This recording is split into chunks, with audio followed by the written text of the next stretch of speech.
الرحمن الرحيم الحمد لله والصلاة والسلام على رسول الله اللهم لا سهل إلا ما جعلته سهلا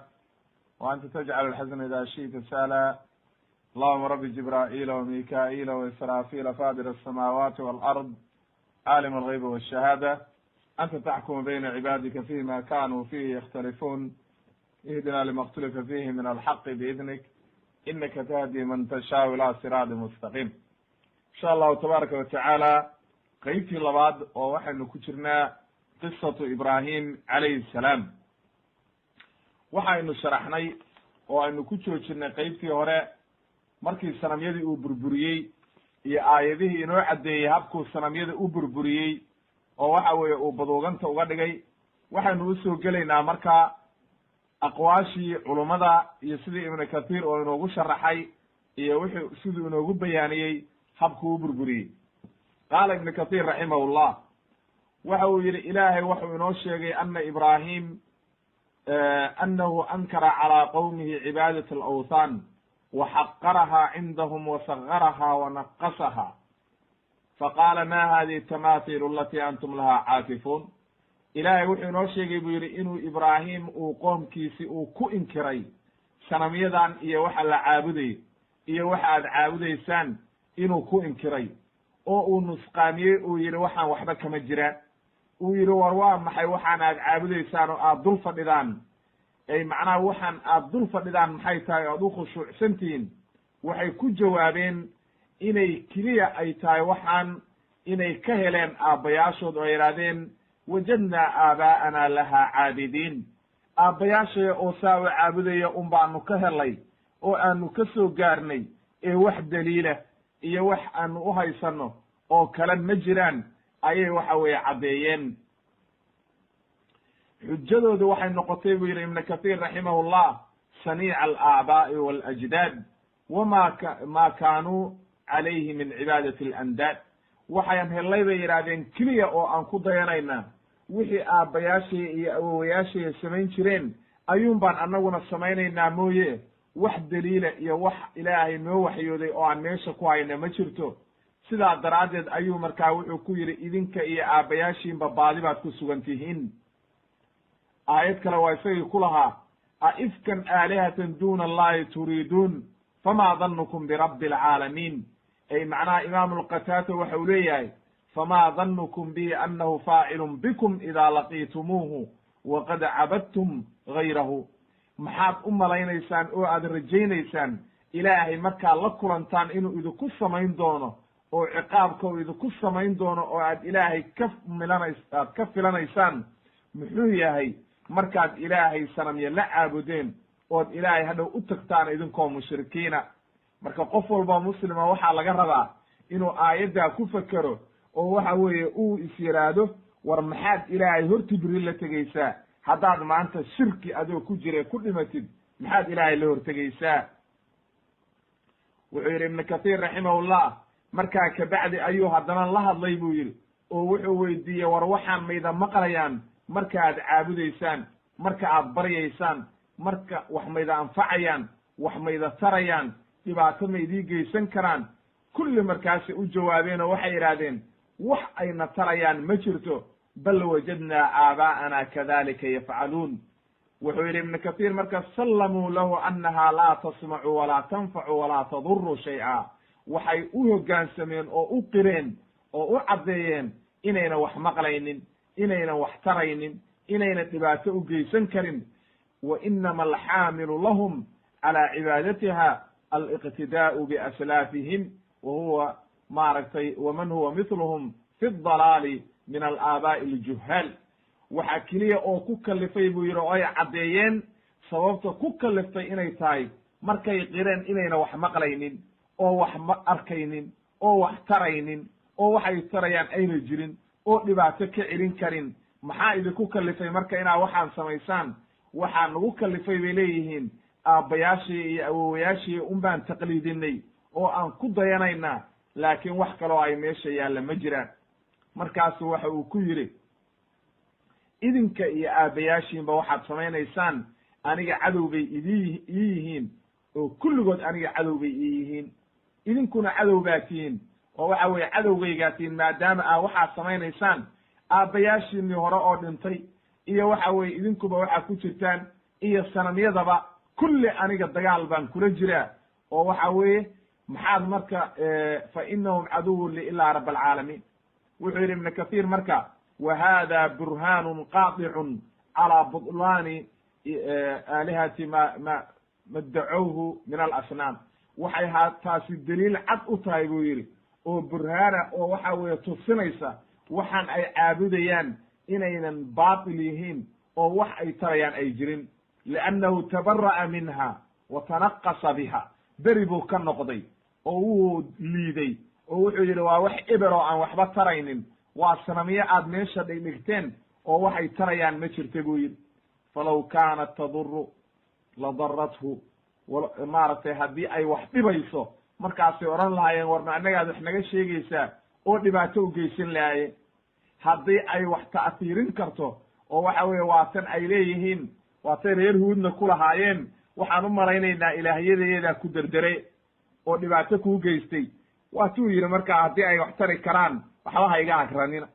nabiyullahi ibraahimna saas oo kale ayuu odhanayaa oo waxa uu leeyahay anigu beri baan ka ahay waxaan aad caabudaysaan oo dhan baatil weeye waxay tari karaanna ma jirto beri baana ka noqday ilaahay baan caabudayaa ee waxa weeye wax alla waxaad samayn kadhaan sameeya oo aniga waxaad igu samayn lahaydeen waxba ha iga agranina haddaba qofka muslimkaa waxaa la rabaa inuu arrintaa ku baraarugo oo uu ogaado awliyada maanta la baryayo qabuuraha la dul fadhiyo awliyada lagugu cabsiinayo inayna waxba tari karin wixii ilaahay kula maago unbaa kugu dhacaya cid kale oo wax kuu geysan karta ma jirto akhilmuslim wa ukhtilmuslima waa inaad ogaatid rabbigii subxaana qaadirkaa ayaa dhibtana keena wanaaggana keena ee cid kale oo wax dhibaato kuu geysan karta ma jirto markay ka caajiseen jawaabtii oo waxa weeye ay ogaadeen inaynan jawaab kala haynin ayay markaa waxay yidhaahdeen qaaluu aji'tanaa bilxaqi am anta min allaacibiin ma waxaad noola timid wax xaqa mise waad iska cayaaraysaa war xaq baan idinla imid buu yidhi bal rabbukum rabu asamaawaati waalardi aladii fadarahuna wa ana calaa dalikum min ashaahidiin qaala ibnu kathiir raximahullah wuxuu leeyahay ay bal aqulu lakum jaaddan muxiqan inamaa ilaahukum allahu aladi laa ilaha illa hu si saxa waxaan idii leeyahay oo xaqiiqo ah oo run ah oo aan kaftan ku jirin oo aan cayaari ku jirin ilaahayga subxaana qaadirka ah oo ida abuuray samawaadka abuuray dhulalka abuuray kaasaa mudan in la caabudo waxaan kaloo dhan waa baatil weeye waa ilaahay raaca alkhaaliqu lahuma calaa gayri mithaalin saabiq ay samaawaadka iyo dhulalkaba ilaahayga abuuray iyadoon cidi uga horreynin fa huwa almustaxaqu kaa ayaa mudan lilcibaada in la caabudo kaasaa mudan waxdahu laa shariika lah aan shirkina loo samaynin keligii ayaa u xaqlay in la caabudo wa ana calaa dalikum min ashaahidiin taasaana aniguna ka markhaanti ahay wey haddana markaasuu dhaar isku xaabiye oo dhaarto wuxuu yidhi watallaahi la akiidanna asnaamakum wuxuu ku dhaaranayaa inuu burburiyo sanamyadii wuxuu leeyahay ibnu kathiir raximahullah qiila waxaa la yidhi inahu qaala khufyatan fii nafsihi ay macnaha watallaahi la akiidanna asnaamakum bacda an tuwallow mudbiriin dhaartaas naftiisa ayuu ku dhaartay ee iyagii ma uu maqashin ayay culummada qaar yidhaahdeen laakiin qaar baa waxay yidhaahdeen way maqleen oo qaar baa maqlay sida cabdullahi ibnu mascuud iyo waxa ay leeyihiin qayb ka mida ayaa maqlaysay oo waxa weeye ma uu qarinin naftiise kor buu ugu dhawaaqay hadalka oo waa la maqlay weeye wuxuu yidhi marka ibnu kathiir raximahullah waxaa la yidhi ciid bay lahaayeen yadhabuuna ilayhi fi kulli sanatin maratan ciid ay mar walba isugu tagaan oo guryaha meel ay yiqiineen meeshaasay isugu tegi jireen oo isugu soo bixi jireen aabihiisaa wuxuu ku yidhi kaalana raac oo ciidda noo raac oo sanamyadii iyo waxa weeye halkaa meeshii ay shirkiga ku samayn jireen kaale noo raac markaasu wuxuu yidhi waa xanuunsanayo ordiga tag oo anigu ma aadayo meeshaasi oo waxa waatuu lahaa ilaahay fa nadara nadratan fi nnujuum faqaala inii saqiim macnaa waan xanuunsanahay buu yidhi oo maanta idama raaci karo oo halkaa ma tegi karo ee idaaya wuxuu leeyahay ibnu kathiir raximahullah carada lahum fi lkalaami xataa tawasala ilaa maqsuudihi min ihaanati asnaamihim wa nusrati diin illahi alxaq wa budlaani ma hum calayhi min cibaadati alasnaam hadalkii ayuu sarbeeb buu isticmaalay waan xanuunsanahaydaani ma aha inuu xanuunsan yahay laakiin sarbeeb buu isticmaalayaa oo wuxuu doonayaa inay isaga tagaan oo waxa weeye ay yidhahdaan ninkaa waa xanuunsan yahay inaga keena oo waxa weeye xagga markii ay meeshii cidleeyaan oo sanamyadii ay cidlo ka dhigaan inuu baabah ka dhiga buu rabaa oo waxa weeye uu sanamyadii uu burburiyo marka diintii ilaahay inuu u gargaaro ayuu doonayaa oo waxa weeye tawxiidkii ilaahay uu kor u yeelo oo waxa weeye kelimatullahi hiyo alculya uu ka dhigo diintooda iyo waxaan sanamyadana uu baabi'iyo oo waxa weeye uu ihaaneeyo oo dullinimadooda uu muujiyo inayna waxba qaban karin falama kharajuu ilaa ciidihim markay ciiddoodii u baxeen oo ay isugu tageen meeshii wastaqara huwa fii beladihim guryihiina uu keligii ku ahaaday oo waxa weeye kulligood rag iyo dumarba ay yaaceen oo ciiddii aadeen oo meeshii ay isugu tageen ayuu markaa wuxuu u yimid sanamyadiibuu u yimid wuxuu helay markaas fawajadahaa buu yidhi ibnu kathiir wuxuu helay waqad wadacuu bayna yadayha anwaacan min alacima qurbaanan ilayha iyagoo cunto ag dhigdhigay oo waxa weye intay neefkii soo qalaan oo cuntadii soo kariyaan ayay sanamkii ag dhigayaan qurbaanan iyadoo waxa weeye halkaas sadaqa ay tahay markaasaa waxay leeyihiin ilaahyadaa cunaya dhagax la qoray muxuu cunayaa ama dhagax qori la qorqoray muxuu cunayaayo waxa weeye uu cunto u baahan yahay maba cuno waa jamaad cidlo ah oo waxa weye ilaahay ba uguma talagelin inuu wax cune kama qaala tacaala faraaqa ilaa aalihatihim faqaala alaa taakuluun ma lakum laa tandiquun macnaha waxay arrintaasi tahay marka uu iyagii la hadlayo wuu og yahay waxaana inay dhagxan yihiin aan hadli karin laakin calaa sabiili tahakumi walisdiraac waa macnaha waa dulaynayaa u dulli macnaha wuxuu tusayaa inay waxay tari karaan ayna jirin ayuu tusayaa qoomkiisii wuu burburiyey markaa eber buu ka dhigay sida ilaahay u yidhi fajacalahum judaadan ila kabiiran lahum lacalahum ilayhi yarjicuun ay judaadan xutaaman eber buu ka dhigay oo waa burburiyey ilaa kii ugu weynaa mooye qaala ibnu kathiir raximahullah wuxuu leeyahay waxaa la yidhi inahu wadaca alqaduuma faaskii oo waxa weye uu ku burburiyey dubihii uu la dhacayey ayuu waxa weeye gacanta u suray kii weynaa oo wuxuu tusayaa inuu waxa weeye hadhow ay is yidhaahdaan ninkan weyn baa inta carooday sanamkan weyn baa inta xanaaqay kuwan yaryarkaa burburiyey oo waxay taasi ishaare u tahay buu yidhi ilaa annahu gaara an tacbuda macahu lihadihi siga wuxuu ka xanaaqay oo waxa weeye ka carooday see aniga kuwan yaryarkaa laila caabudi karaa ma aniga keligay la caabudo taasi marka waxay daliil u tahay qofkii wax garanaya oo caqli leh inuu fiiriyo war ilaahigii ku abuurtay oo waxa weeye keligii ku abuuray haddaad marka waxaan la caabudid soo kuu caroon mayo oo waxa weeye ku cadaabi mayo markay u yimaadeen marka ay arkeen ayay waxay yidhaahdeen qaaluu man facala hada biaalihatina inahu la min alظaalimiin ibnu kathiir waxa uu leeyahay raximahullah wa hada fiihi daliilun daahirun lahum law kaanuu yacqiluun haddii ay wax garanayaan oo caqli leeyihiin arrintaa daliil bay u tahay cad oo tusinaysa inayna waxaana waxba tari karin falaw kaanat aalihatan ladafacat can anfusiha hadday ilaahyo yihiin naftooda ayay difaaci lahaayeen oo qofkaan xumaanta la doonay ayay naftooda ka celin lahaayeen oo waxa weye ay ka difaaci lahaayeen walaakinahum qaaluu bijahlihim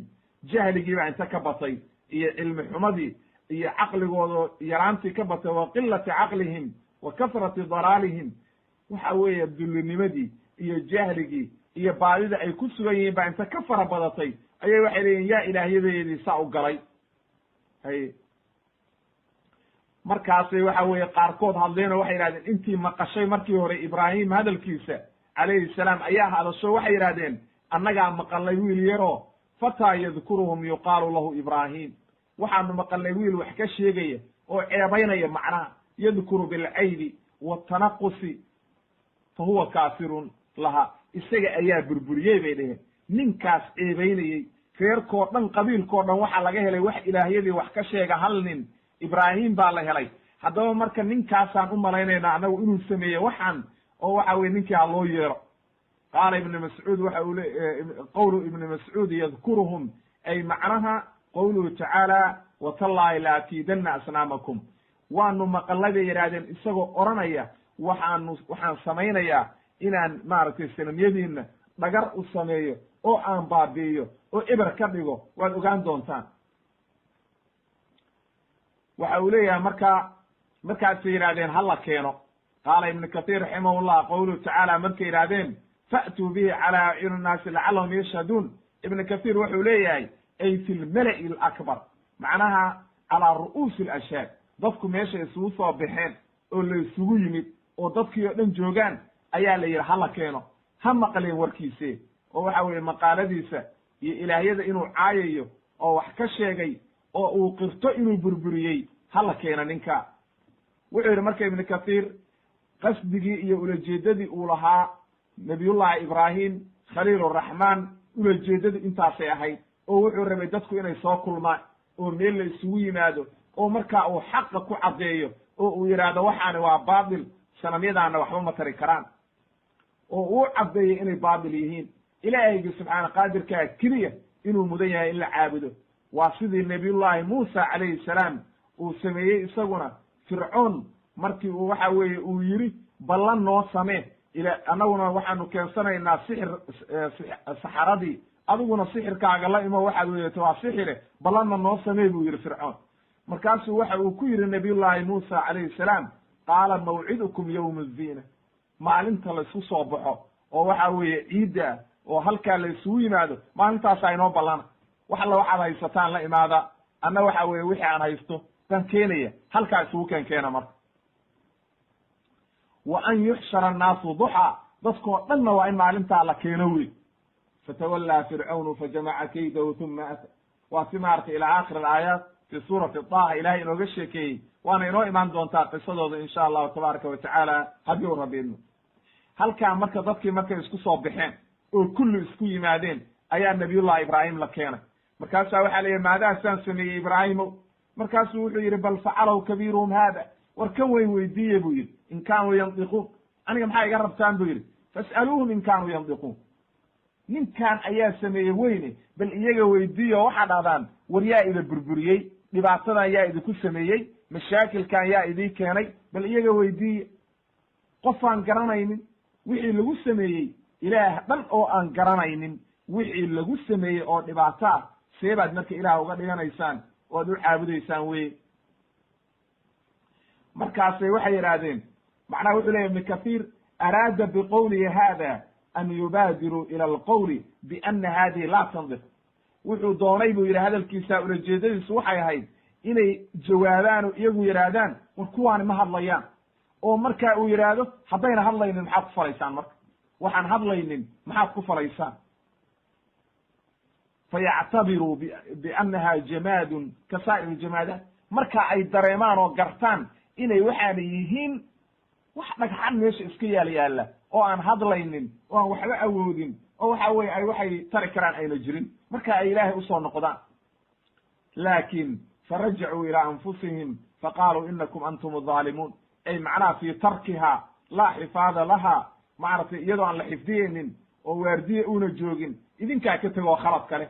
haddana markaasay waxay sameeyeen ilahay wuxuu yidhi tuma nukusuu calaa ru'uusihim laqad calimta ma haaulaa yandiquun wuxuu leeyahay imaamu sudiy raximahullah uma rajacuu ila alfitna fitnadii bay ku noqdeen iyo shirkigii oo waxa weeye markii hore markay arkeen inay waxaana wax hadlayay ayna ahayn ayay xoogaa baraarugeen oo iscanaanteen oo yidhahdeen war waxaan qaar baa waxaa dhici karta inay is yidhahdeen war waxaana haddee marka ibraahim waa inuu sixan yahay baa dhici karta marka laakiin shaydaankii baa isla markiiba ka qaalib noqday oo yidhi war ma ilaahyadiinii iyo wixii aad weligiin kusoo jirteen ayaa ninkaani maanta idinka kaxaynaya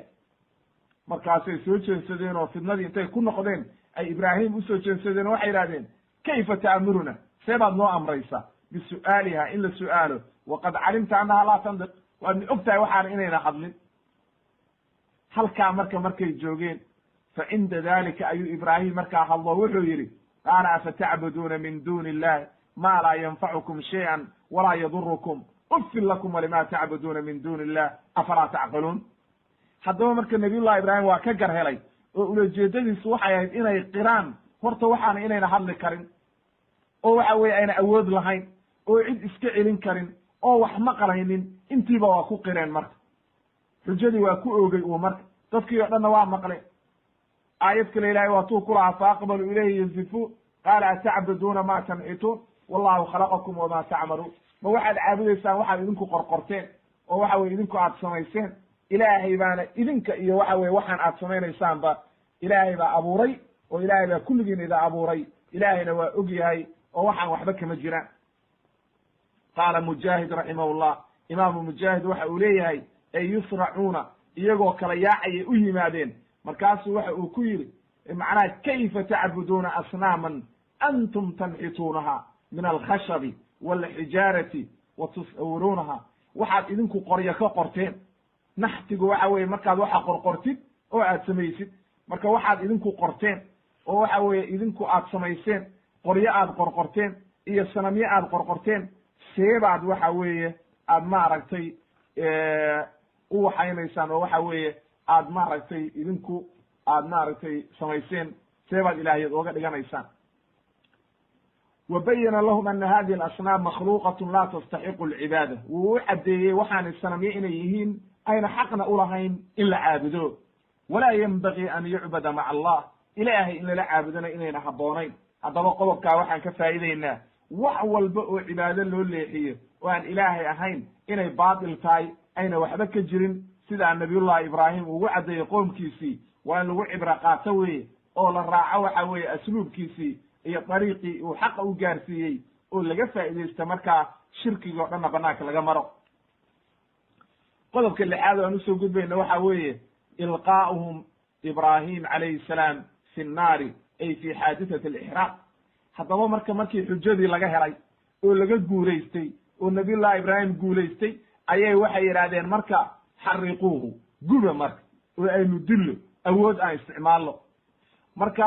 doodii iyo waxa weeye adiladii waa laga badiyey leanno ilaahay baa u waxyoonaya nabiyullahi ibraahim oo garabkiisa taagan aynu marka ficilkiina ogaano sida awooddii ficilkana looga badiyey oo ilaahay ugu gargaaray nabiyullahi ibraahim ayaynu halkaana ka hadlayna qaala allahu tacala ilahay wuxuu yidhi qaaluu bnuu lahu bunyaanan faalquuhu fi ljaxiim faaraaduu bihi kaydan fajacalnaahum alasfaliin aayad kale waatay ahayd waaraaduu bihi kaydan fajacalnaahum alakhsariin waxaa halkaan marka inooga caddaatay wuxuu leeyahy ibnu kasiir raximahullah caddaluu can iljidaali waalmunaadarati marka waxay u gudbeen buu yidhi doodii iyo hadalkii iyo markii hore kalaam bay joogtay waa la wada hadlayey way ka jeensadeen markay arkeen in hadalkii laga badiyey oo waxa weeye ayna wax xujaa haysan walam yabqa lahum xujatun wax xujaa markaynan u harin ayay waxay isticmaaleen marka quwatahum quwadii ilaa isticmaalu quwatihim wa suldaanihim intaa keliyaa hartay marka waxay yidhahdeen marka awooddeedaan isticmaalayna iyo waxa weeye jabaruudka iyo awoodda aan haysanno waa inaan isticmaalaayo wiilkan aan khaarijina liyansuruu ma hum calayhi min safahihim wa dugyaanihim faalquuhu fi nnaar inay difaacaan shirkiga iyo waxa weeye xumaanta ay ku dhex jiraan ayay waxay leeyihin marka ninkaan aan gubno aan khaarijino marka gebigiisaba walaakina allaha nasara nabiyahu ilaahay baa u gargaaray nebigiisii wa aclaa kalimatahu wa diinahu wa jacala kalimatahum habaa'an mansuura imaam ibnu katiir wuxuu leeyahy raximahullah ilaahay baa nebigiisii u gargaaray kelimadiisiina kor u qaaday diintiisii kor u qaaday iyagana kelimadoodii waxa uu ka dhigay wax baaba-a oo ebera oo waxa weye aan waxba ka jirin leanno shirki bay ku socdeen ilaahye u gargaarana ma haystaan leanno ilaahyadoodii waa dhagxan la qorqoray wey ilaahaygi subxaana qaadirka ahaa ayay ka leexdeen dariiqii xaqaa bay ka leexdeen kama qaala allahu tacaala qaluu xariquuhu wansuruu aalihatakum in kuntum faaciliin qulnaa ya naaru kunii bardan wasalaaman cala ibrahim wa araaduu bihi kaydan fajacalnaahum alakhsariin fi suurati alambiya leannahu sababtu maxay tahay waxa uu leeyahay ibnu kasiir raximahullah lamaa wudica fi nnaar markii naartii lagu riday ayuu wuxuu yidhi xasbiya allah wa nicma alwakiil siduu u werinayay imaamu albukhaari can cabdullahi ibni cabbaas uga wariyey waxa uu yidhi xasbuna allahu wa nicma alwakiil qaalahaa ibraahim xiina ulqiya fi nnaar xasbiya allahu wa nicma alwakiil waxaa yidhi nabiyullahi ibraahim ayaa yidhi ilaahay baa aniga igu filan ilaahay baana tala saarsaday rabbigii subxaana qaadirkaa cidaan ahayn oo waxa weeye aniga igu filan oo waxa weye aan tala saaranaya ma jirto. markii naartii lagu riday wey, inta la shiday oo la ololiyey isagiina lasoo xirxiray ayaa naartii lagu tuuray. markaasuu yidhi xasbiya allah wa nicma alwakiil, ilaahay baa igu filan aniga, kan la tala saarsadana isagaa aad iyo aad u wanaagsan wey. wa qaalahaa muxammedun xiina qiila lahu, nebi moxamed calayhi salaatu wasalaamna waa yidhi kelimadan oo xasbiya allah wa nicma alwakiil ayuu yidhi, sida cabdullahi ibn cabbaas werinaye oo imaam bukhaari ka wariyey. waxa uu leeyahay markii dadka ay soo kulmeen, waa dagaalkii uxud ka bacdi, oo waxa weeye markii mushrikiintii ay kulligood isu soo kulmeen, oo waxa weeye ay yidhaahdeen maanta aynu baabi'ino, ayaa sufyaan ninkii uu soo diray oo cabsi gelinayay nebiga iyo saxaabada, ayaa inta u yimid waxa uu ku yidhi, waatuu ilaahay lahaa ina annaasa qad jamacuu lakum ayaa lagu yidhi fakhshawhum fazaadahum iimaanan wa qaaluu xasbuna allah wa nicma alwakiil. nebiga iyo saxaabadiiba waxay yidhahdeen ilaahay baa nagu filan, ilaahay baana tala saaranayna, rabbigii subxaana qaadirkaa baa waxaan oo dhan nooga filan. markaase waxa weeye ilaahay u nicmeeyey, fainqalabuu binicmati min allahi wa fadlin lam yamsashum suu, wax dhibaato ama taaban, waattabacuu ridwaana allah wallahu duu fadlin cadiim. imaamu albukhaari marka ayaa xadiidkaa weriyey 4563 fi saxiixihi ayuu ku weriyey. imaam ibnu kathiir waxa uu leeyahay faaraaduu waxay dooneen an yantasiruu fakhudiluu, inay guulaystaan bay damceen, waa la hoojiyey. wa araaduu an yaglibuu, macnaha markii hore waxay damceen inay hadal ku guulaystaan oo dood ku guulaystaan, markaasaa ilaahay hoojiyo doodii looga adkaaday. haddana waxay dooneen inay awood ku guulaystaan, fagulibuu waa laga adkaaday haddana, fa kaanuu bilkhasaarati fi dunya, adduunyadii waa khasaareen, oo waxa weye adduunyadii laga guulaysay, hadalna looga guulaystay iyo xujo iyo adilo, awooddiina laga bedi oo ilaahay baa ka awood batay. adduunkii marka saasay ku khasaareen. wa ama fi alaakhira, aakhira maxay la kulmayaan? fa ina naarahum, naartoodu laa takunu calayhim bardan walaa salaaman. nabiyullaahi ibraahim ilaahay wuxuu yidhi qulnaa yaa naaru kunii bardan wa salaaman calaa ibraahim. amaa iyaga naarta la gelinaya aakhiro, hadda ilaahay baa ugu talagalay, yaa odhanaya marka waxa weeye uma noqonaysa marka qabow iyo nabadgelyo midna u noqon mayso. ibnu kathiir waxa uu leeyahay marka waxay u noqonaysaa walaa yalquuna fiiha taxiyatan walaa salaama, nabadgelyo la kulmi mayaan oo salaan la kulmi mayaan, hoog iyo dhibaatay la kulmayaan walciyaadu billah. bal hiya kama qaala tacaala inahaa saa'at mustaqaran wa muqama, waxay ahaatay mid aad iyo aad u xun, naar aad u xun, oo waxa weeye qofkii gala uu halaagsamay, oo waxa weeye meel lagu nagaado ayaa aad iyo aad u xun wey. halkaa marka waxay nooga caddaatay naartii lagu ridayna ibraahim calayhi salaam inay waxba ka dhimin, oo waxa weeye makhluuq ilaahay ay ahayd, oo ilaahay waxa weeye makhluuqiisa haddii uu doono wuxuu leeyahay hadda isnabadgeliya, oo waxa weeye ilaahay baa amar siinaya, ma samayn karto, oo waxa weeye waxay gubi karto ma jirto, mar haddii ilaahay uu amar siiyo. ma ay gubin marka, isagoo nabadgeliyaa oo aan waxba gaarin oo iska dhex fadhiya ayuu halkaa marka waxa weeye ka badbaaday wey. wuxuu weriyey imaamu albukhaari raximahullah xadiidkii can umi shariik uu ka wariyey ana rasuula allahi sala allahu calayhi wasalam, rasuulki ilaahay amara biqatli lwasaq, baalka wasaqa la yidhaahdo waa baal waxa weeye xoogaa madax weyn leh, oo soomaalidu ay yidhahdaan waa naar afuuf oo orda oo dabka iyo afuufo guryaha guba, baalkaasaa la yidhaahdaa maaragtay wasaq. wuxuu yidhi kaana yanfuku calaa ibraahim calayhi salaam, waxa uu sameeyey markii naartii lagu riday ibraahim ayuu ku afuufayey oo ku shibayey oo lahaa hala gubo, marka gaaladu la safnaa. marka sidaa daraaddeed nebigu wuxuu amray dila buu yidhi meeshaa ku aragtaan, oo waa la dilaa. imaamu albukhaari ayaa weriyey xadiidka 3307 ama 3359. waxaa kaloo ka sugnaatay caaisha inay tiri radiallahu canha, nebigaa wuxuu yidhi ina ibraahim, nabiyullahi ibraahim lama ulqiya fi nnaar, markii naarta lagu riday, lam yakun fi lardi daabatun ilaa adfa'at innaara canhu gayra alwasaq. wasaqa mooye xayawaanka kale oo dhan waxay isku dayayeen oo ay la safnaayeen nabiyullahi ibraahim, leannahu inuu xaq ku taagan yahay bay ogaayeen, naartay ka deminayeen oo way ka afuufayeen inay demiyaan.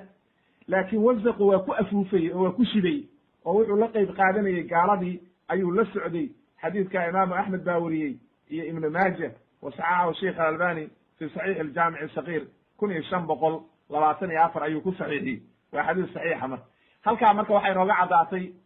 xayawaankii ilaahay oo dhan makhluuqaadkii oo dhan ilaa wixii gaaloobay mooye nabiyullahi ibraahim bay la safnaayeen oo waxa weeye ay gaaladay ka soo horjeedeen laakiin intii gaalowday oo waxa weeye xayawaankiina waxaa lainooga sheegay wasaqaas inuu waxa weye la safnaa gaaladii shaydaanku gaaladii u la safnaa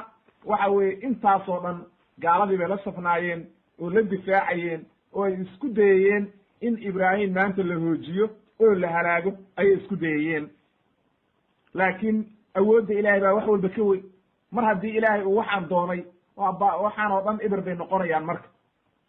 wixii ilaahay doono unbaa sugnaanaya kelimatullahi hiya alculya wey ilaahay kelimadiisa ayaa sarraynaysa halkaa marka waxaa caqiidaa oo laga qaadanaya waxaan ilaahay dhibaataa ouna kula maagin cid kugu samayn karta ma jirto si walba haddii bini aadmigu isugu tagaan wax walba hadday sameeyaan dhibaato walba hadday kula maagaan wixii ilaahay kuu qoray maa asaabat min musiibatin fi lardi walaa fi anfusikum ila fi kitaabin min qabli an nabra'aha ina dalika cala allahi yasiir wixii ilaahay uu horay kuugu qoray unbaa kugu dhacaya sabab bay u noqonayaan laakin waxa weeye waa inaad ogaatid akhi lmuslim wa waqti lmuslima waa caqiido saxiixa qofku waxa weeye ilaahay wuxuu u qoray baa kugu dhacaya cid wax kale kugu dhici mayaan nebigana calayhi salaatu wasalaam waa tii xadiidkii u dheeraa cabdullahi ibn cabaas uu la dardaarmay waa tuu yidhi kelimaad baan ku baraya xifdi ilaahay baa ku xifdiyaye waxaa kelimaadkiisa ka mid ahaa waxaad ogaataa buu yidhi waclan ogow ana alummata law ijtamacat hadday ummadoo dhan soo kulanto kulli isku yimaadaan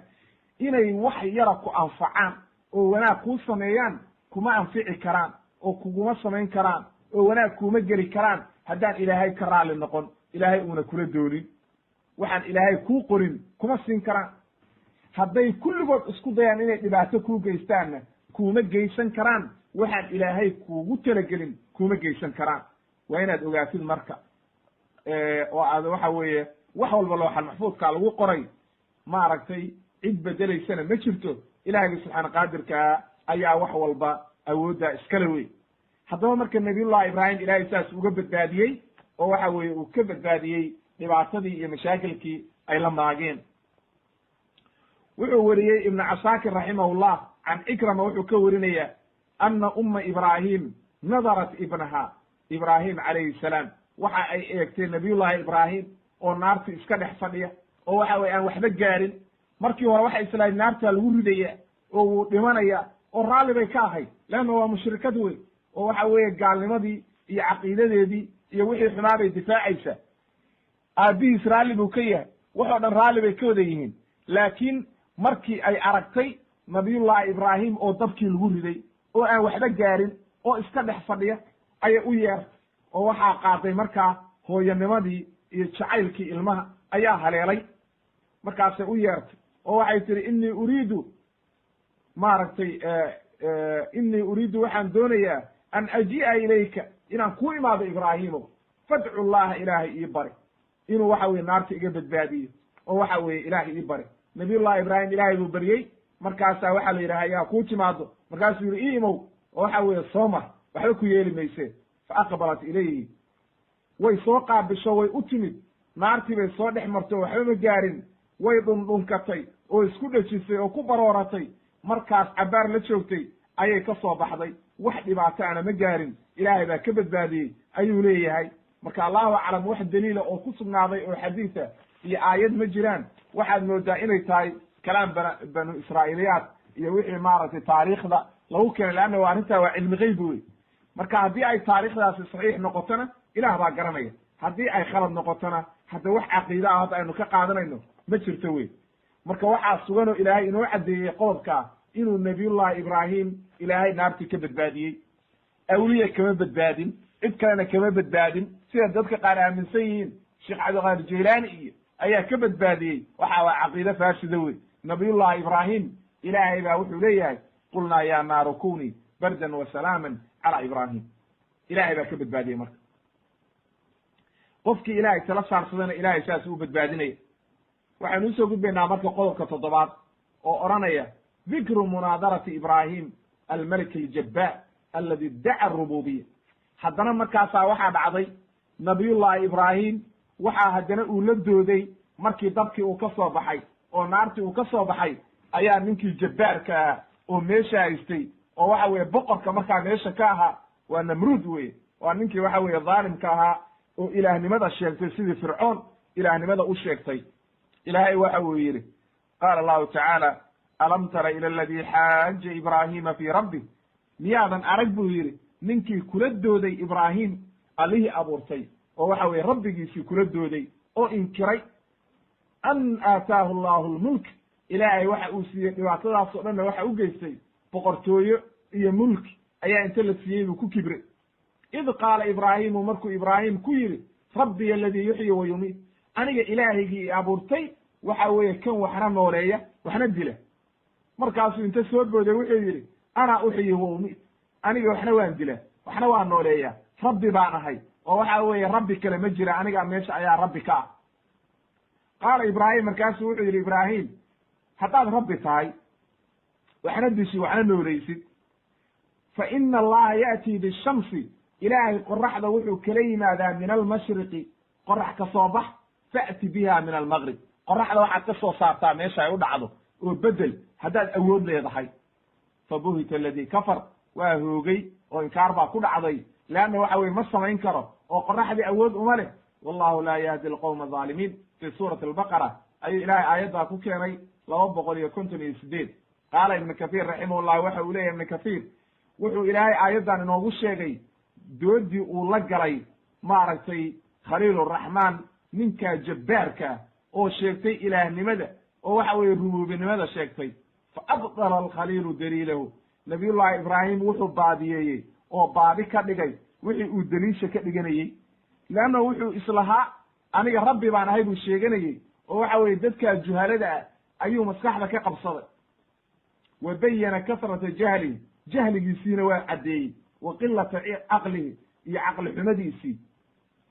waxa uu u caddeeyey, xujadiibuu waadix ka dhigay oo waxa uu leeyahay mufasiriintu waxay yidhaahdeen iyo kayrkoodba min culamaa'i nasr iyo taariikhda dadka qora, ninkaasi waxa weeye waa meleku baabil, waa magaaladii baabil ninkii boqorka ka ahaa oo waxa weeye uu nabiyullahi ibraahim meeshii lagu gubay wey oo lagu dhibaateeyey oo mashaakilka lagu sameeyey. ismuhu magaciisa waxaa la yidhi annimruud, nimruud ibna kancaan ayaa la ohan jiray ba la yidhi. ilaahnimo ayuu sheegtay oo waxa weeye waxa uu sheegtay ilaahnimo. mar alla markuu ibraahim u yimid oo cibaadadii ugu yeeray oo yidhi war ilaaha keliya caabud oo waxaan aad wadi waxba kama jiraan, ilaahna ma tiid rabbina ma tiid, waxaad samaynaysidna waa khalaq, ayuu wuxuu yidhi aniga ilaaha anaa rabbiya, see baad ii odhan kartaa waxa weeye cid kale caabud, ilaahay oo dhan buuba inkirayba oo wuxuu yidhi anaaba meesha rabbi ka ah. waa sidii fircoon oo kale uu yidhi maa calimtu lakum min ilaahin gayri, ilaah kale idii garan mayo, ana rabbukum alaclaa uu yidhi. ilaahay baa markaasuu nabiyullahi ibraahim wuxuu ku yidhi rabbiga aladii yuxyi wa yumiit, ilaahnimadan aad sheeganaysid aniga kuma aqoonsanin, rabbiga aan aqoonsanayo waxa weeye waa ilaaha waxna abuura waxna dila. markaasuu wuxuu yidhi anaa uxyi wa umiit. imaamu qataata iyo suddi maxamed ibnu isxaaq mufasiriintaasoo dhan waxay leeyihiin wuxuu sameeyey 2 nin buu keenay oo lagu xukumay toogasho, markaasuu yidhi midna hala toogto oo la dilay, hortiisa lagu dilay, midna wuxuu yidhi sii daaye oo waxa weye markaasu wuxuu yidhi wakaasoo kana waa nooleeyey kana waa dilay. marka ibraahim calayhi salaam kalaamkiisu isagu ma ahayn tan caadiga ah oo basharku ay samayn karaan, laakiin waxa uu ka hadlaya rabbi aladii yuxyi, in macnaha wax nool abuura oo dilo qofkuu rabo geerida u keena, laakiin qof aad qori ku dhufatay sabab baad u noqotay waxba ma dilin. markaasuu wuxuu yidhi saamiya ha haddaba marka waxaad samaysaa buu yidhi ilaahaygii subxaana qaadirka ahaa, leanna waxaa dhici karta dad badan oo juhalo ah inay is yidhaahdaan waa ka ninkaani waxna waa dilay waxna waa nooleeyey, haddaba rabbi weeye marka. halkaa ayuu marka nabiyullahi ibraahim markuu arkay mucaaradadiisii iyo khatasha uu sameeyey ayuu marka wuxuu ku talagalay inuu fashilo marka ninkaan oo cajsigiisa iyo inuuna waxba awoodi karin uu dadka u waadixiyo. markaasu waxa uu ku yidhi fa ina allaha yaati bishams min almashriq faati biha min almaqrib, qoraxda halkaa maraysa ilaahay baa qorax ka soo bax ka soo saaray halkaana u rida maalin walbe la imo adigu xagga inta ka soo saartid xagga u celi daba mari meeshii ilaahay ugu talagalay meelaan ahayn u bedel haddii aad wax awoodid ayuu yidhi marka halkaa waxaad ka garanaysaa marka inay baatil tahay oo waxa weeye unan awoodi karin fabuhita alladii kafar marka wuxuu leeyahay ibnu kathiir raximahullah macnaha wuxuu ku leeyahay war qoraxdan aad u jeedid haddaad awood leedahay oo adigu aad awoodid ood rabbi tahay qoraxdan ilaahay suu doonu u gala waxa weeye waa makhluuq musakharatun biamri illah maalin walba qorax ka soo bax bay ka soo baxda xaggana way u dhacdaa ilaahay baa saas sameeyey ilaahygii khaaliqa ahaa oo wax walba abuuray fa in kunta kamaa zacamta min annaka tuxyi wa tumiit haddii aad sida aad ku been hawaastay oo beentaa oo aad sheegatay hadday run tahay oo aad waxna dishi waxna noolaysid qoraxdaan bedel marka leanna ilaahay waxbuu dilaa oo waxbuu nooleeya oo qoraxduu saa u galay oo dayaxuu saa u galay adigu bedel marka oo waxa weye aan ku aragno biri subax waagu markuu beriyo qoraxda halkaa ka soo saar meesha u dhacdo oo qorax u dhac ka soo saar hadda miyuu samayn karaa marka waa samayn kari waayey markaasuu iska aamusay leannahu ma samayn karo walam yabqa lahu kalaamun yujiibu alkhaliila bihi bal inqadaca wa sakat wuu aamusay marka shib buu yidhi sidaas daraaddeed buu ilaahay leeyahay fabuhita aladii kafar wallahu laa yahdi alqowma alظaalimiin wuxuu yidhi marka imaamu sudi raximahullah munaadaradan ibraahim iyo nabruud dhex martay waa markii uu ka soo baxay naartii baa lagu riday hala dile baa la yidhi oo hala gubo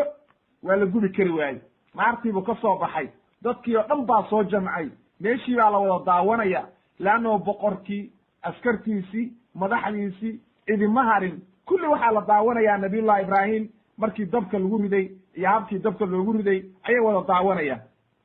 markuu dabkii ka soo baxay oo waxa weye halkaa uu ka badbaaday ayuu markaa namruud intuu u yimid wuxuu yidhi ilaahay ka baq oo waxa weye ilaahay raac oo caqiidada saxiixa qaado ilaahna ma tihid rabbina ma tihid waxaana waa shirki aad ku jirtid markaasuu la dooday oo dooda ay dhex martay haddaba qodobkaa waxaynu ka qaadanay in waxa weeye uu nabiyullahi ibraahim calayhi salaam ninkaa dhaalimkaa oo nimruud la ohan jiray ibnu kancaan oo boqornimada sheegtay oo waxa weye ilaahnimada sheegtayna inuu nabiyullahi ibraahim baatil ka dhigay qowlkiisii oo baatil uu waxa weye uu doodii la galay oo uu baatil gareeyey wey halkaa markaa intaa waxaa ku dhammaatay marxaladii hore oo nabiyullahi ibraahim leannahu qisadiisa 3 marxalo ayaynu u qaybinay marxaladii ugu horreysay oo ahayd marxalatu sikar oo waxa weeye uu yaraa oo waxa weeye dhibaatada uu kala kulmay qowmkiisii iyo reerkiisii marxaladii labaad baynu usoo gudbaynaa nabiyullahi ibraahim oo haajiray oo ka tegaya oo waxa weeye qoomkiisii markay ilaahay rumayn waayeen oo gaalnimo sameeyeen isaga haajiray marka waxaynu ugu horumarinaynaa hijradiisii waxa uu qaala allahu tacala ilahi waxa uu yidhi faamana lahu luut nabiyullahi luut baa rumeeyey wa qaala inii muhaajirun ilaa rabbii sayahdiin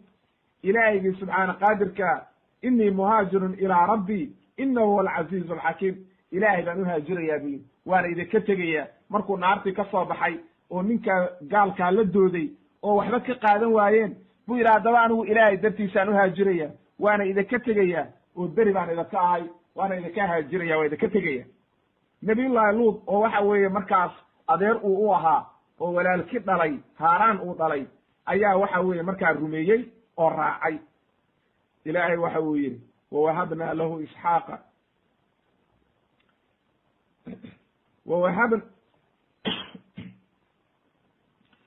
ilahay wuxuu yidhi wawahabnaa lahu isxaaqa wayacquuba wajacalnaa fi duriyatihi الnubuwata wاlkitaab waaataynaahu ajrahu fi اdunya wainahu fi laakhirati lamina asaalixiin ilahay wuxuu yidhi waxaanu u hibaynay markaa kabacdi nabiyullahi isxaaq oo ay dhashay saara iyo yacquubna waxaa dhalay isxaaq oo waxa weye waa nebi yacquub waa nebi yuusuf aabi wey waxaan ka dhignay buu yidhi duriyadiisii nebiyo oo kutub baan kusoo dejinay ajarkiisiina waan siinay adduun iyo adduunka intuu joogay aakhirana waxaanu ka dhignay dadka saalixiinta oo waxa weye dadka saalixiinta ayuu ka mid yahay oo jannada gelaya aayad kale ilaahay wuxuu yidhi wanajaynaahu ay macnaha dabkii iyo dhibaatadii iyo wixii o dhan baan ka badbaadinay nebi ibraahim calayhi salaam wa luutan iyo nabiyullahi luutba ila alardi alatii baaraknaa fiiha lilcaalamiin waxay u haajireen marka oo waxa weeye ay ilaahay ku badbaadiyey oo ay degeen ardu sham meeshii ilaahay barakeeyey waa dhulkii waxa weeye baytulmaqdis ilaahay uu barakeeyey wey ilahay wuxuu yidhi wawahabnaa lahu isxaaqa wa yacquuba naafila ay macnaha waa weladulwelad waa wiilku awowga u ahaa ayuu yacquub noqonaya leannahu nabiyullahi isxaaq waxaa dhalay nabiyullahi ibraahim yacquub buu sii dhalay marka awowow u yahay oo waa wiilka wiilkiisii ilaahay wuxuu yidhi wa kullan jacalnaa saalixiin iyagoo dhan waxaanu ka dhignay rag saalixiina duriyadiisii dad badan oo saalixiina ayaa ka soo baxay marka waxa uu yihi marka ilaahay haddana wajacalnaahum waxaanu ka dhignay a'imatan kuwa dadka hogaamiye oo waxa weeye duriyaddii nebi aadam ayaa waxay noqotay inay marka dadkii hogaamiyaan oo waxa weeye a'imo looga dhigay maadaama uu waxa weye isagii imaam noqday oo sabray oo dhibaatoo dhan la soo mariyey ayaa ilaahay wuxuu marka ugu abaalguday inuu duriyaddiisii ka dhigo nebiyo iyo rusul iyo a'ima iyo boqorro dadka hogaamiye inuu ka dhigo yahduuna biamrina wa awxaynaa ilayhim ficla alkhayraat waxaan u waxyoonnay inay wanaag sameeyaan ficilkii wanaagsanaa daacatullah cibaadadii iyo waxa weye inay la yimaadaan wa iqaami asalaa wa iitaa'i azakaa wa kaanuu lana caabidiin ilaahay wuxuu yidhi annaga ilaahay bay caabudi jireen oo kulligood muslimiin bay ahaayeen duriyaddiisii oo dhan oo waxa weeye cid kale ma ay caabudaynin qaala imaam ibnu kathiir raximahullah waxa uu yidhi lamaa hajara qowmahu fi llah ilaahay darti markuu uga haajiray qoomkiisii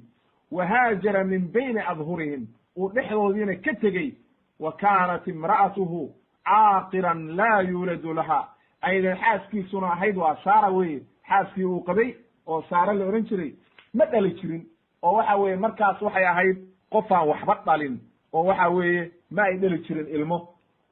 oo nabiyullahi ibraahim muddo badan buu qabay waxna umay dhalin walam yakun laha min alwaladi axadun nabiyullahi ibraahimna xaas kale ma lahayn carruur kalena ma lahayn ilaa waxaa la socday wiilkii walaalki dhalay oo luut calayhi salaam ibna haaraan ibna aazar wiilka ayaa la socday wahabahu allah ilaahay baa wuxuu u hibeeyey duriyatan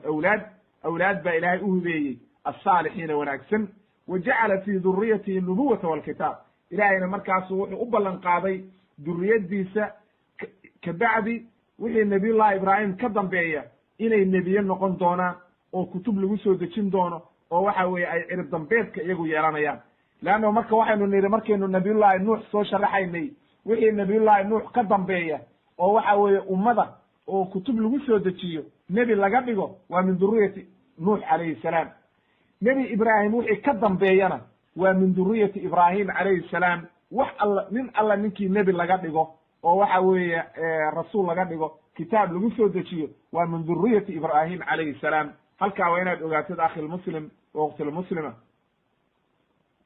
marka wuxuu leyahy ibn kathir fa kullu nabiyin bucita bacdahu fa huwa min duriyati nebi kasta oo la diray bacda ibraahim waa min duriyati ibraahim calayhi salaam weeye ayuu leeyahay oo waxa weye sida saxiixa leanno ilaahay baa le maaragtay waxaanu ka dhignay duriyaddiisii maaragtay kitaab iyo waxaanu ku dejinay iyo nebinimo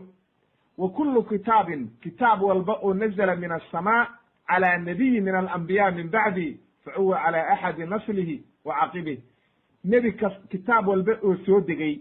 oo ilaahay soo dejiyey nebi kasta oo ilaahay soo diray rasuul kasta oo ilaahay soo diray oo nebi ibraahim ka dambeeya waa duriyati ibraahim calayhi salaam weeye karaamatan minhu ilaahay baa karaameeyey marka oo waxa weeye ilaahay baa ugu abaalguday markuu ehelkiisii aabihii hooyadii ehelkiisii oo dhan uu uga tegey ilaahay darti uu uga haajiray ilaahay darti diintiisii uu u dagaalamay caqiidadii ilaahay u dagaalamay ilaahay darti loo gubay dhibaatadaasoo dhan ku dhacday oo uu ka haajiray markaa ayaa ilaahay saa ugu abaalguday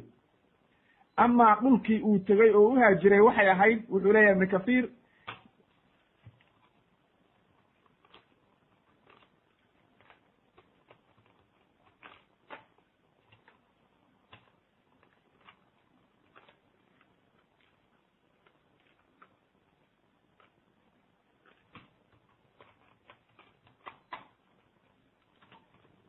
amaa dhulka uu uhaajiray oo nabiyullaahi ibraahim uu uhaajiray wuxuu leeyahay ibnu kathiir dhulka ilaahay barakeeyey oo uu qasday waxa weeye waa baytulmaqdis, waa ardu sham weye, waa dhulka.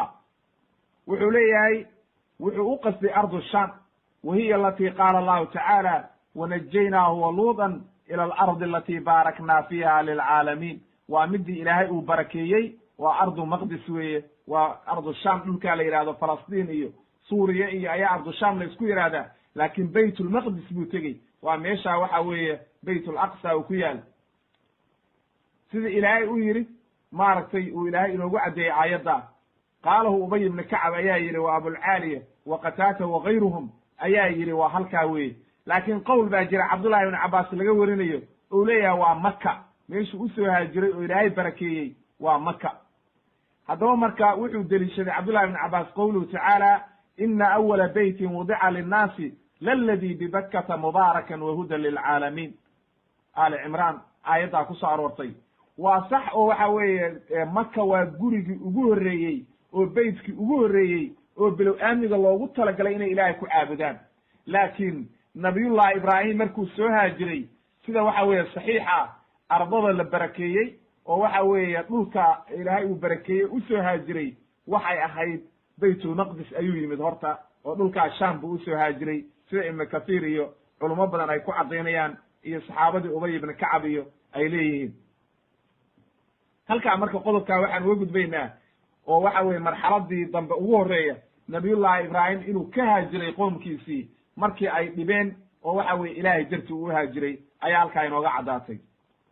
qodobka labaad aynu ku soo qaadayna waxa weeye nin kale oo jabbaara oo dhaalima oo waxa weeye dulmi badan ayuu nabiyullahi ibraahim soo maray markii uu waxa weye dhulkaas soo marayey. marka waxa la yidhi ninkaa jabbaarka oo dhaalimka wuxuu ahaa baa la yidhi wuxuu degenaa meelaha dhulkan urdun iyo meeshaa udhaxaysa urdun iyo waxa weeye falastiin iyo dhulka ayuu degenaa ba la yidhi, maadaama nabiyullahi ibraahim uu ciraaq iyo halkaa ka yimid, leanno baabil bay ahayd meesha uu ka yimid, waa ardu ciraaq. uu soo haajiray baytulmaqdis iyo halkaas usoo socdaa, wuxuu soo maray ba la yidhi marka nin meelaha dhexe degan magaciisiina aan la sheegin oo dhaalim ahaa oo jabbaar aha.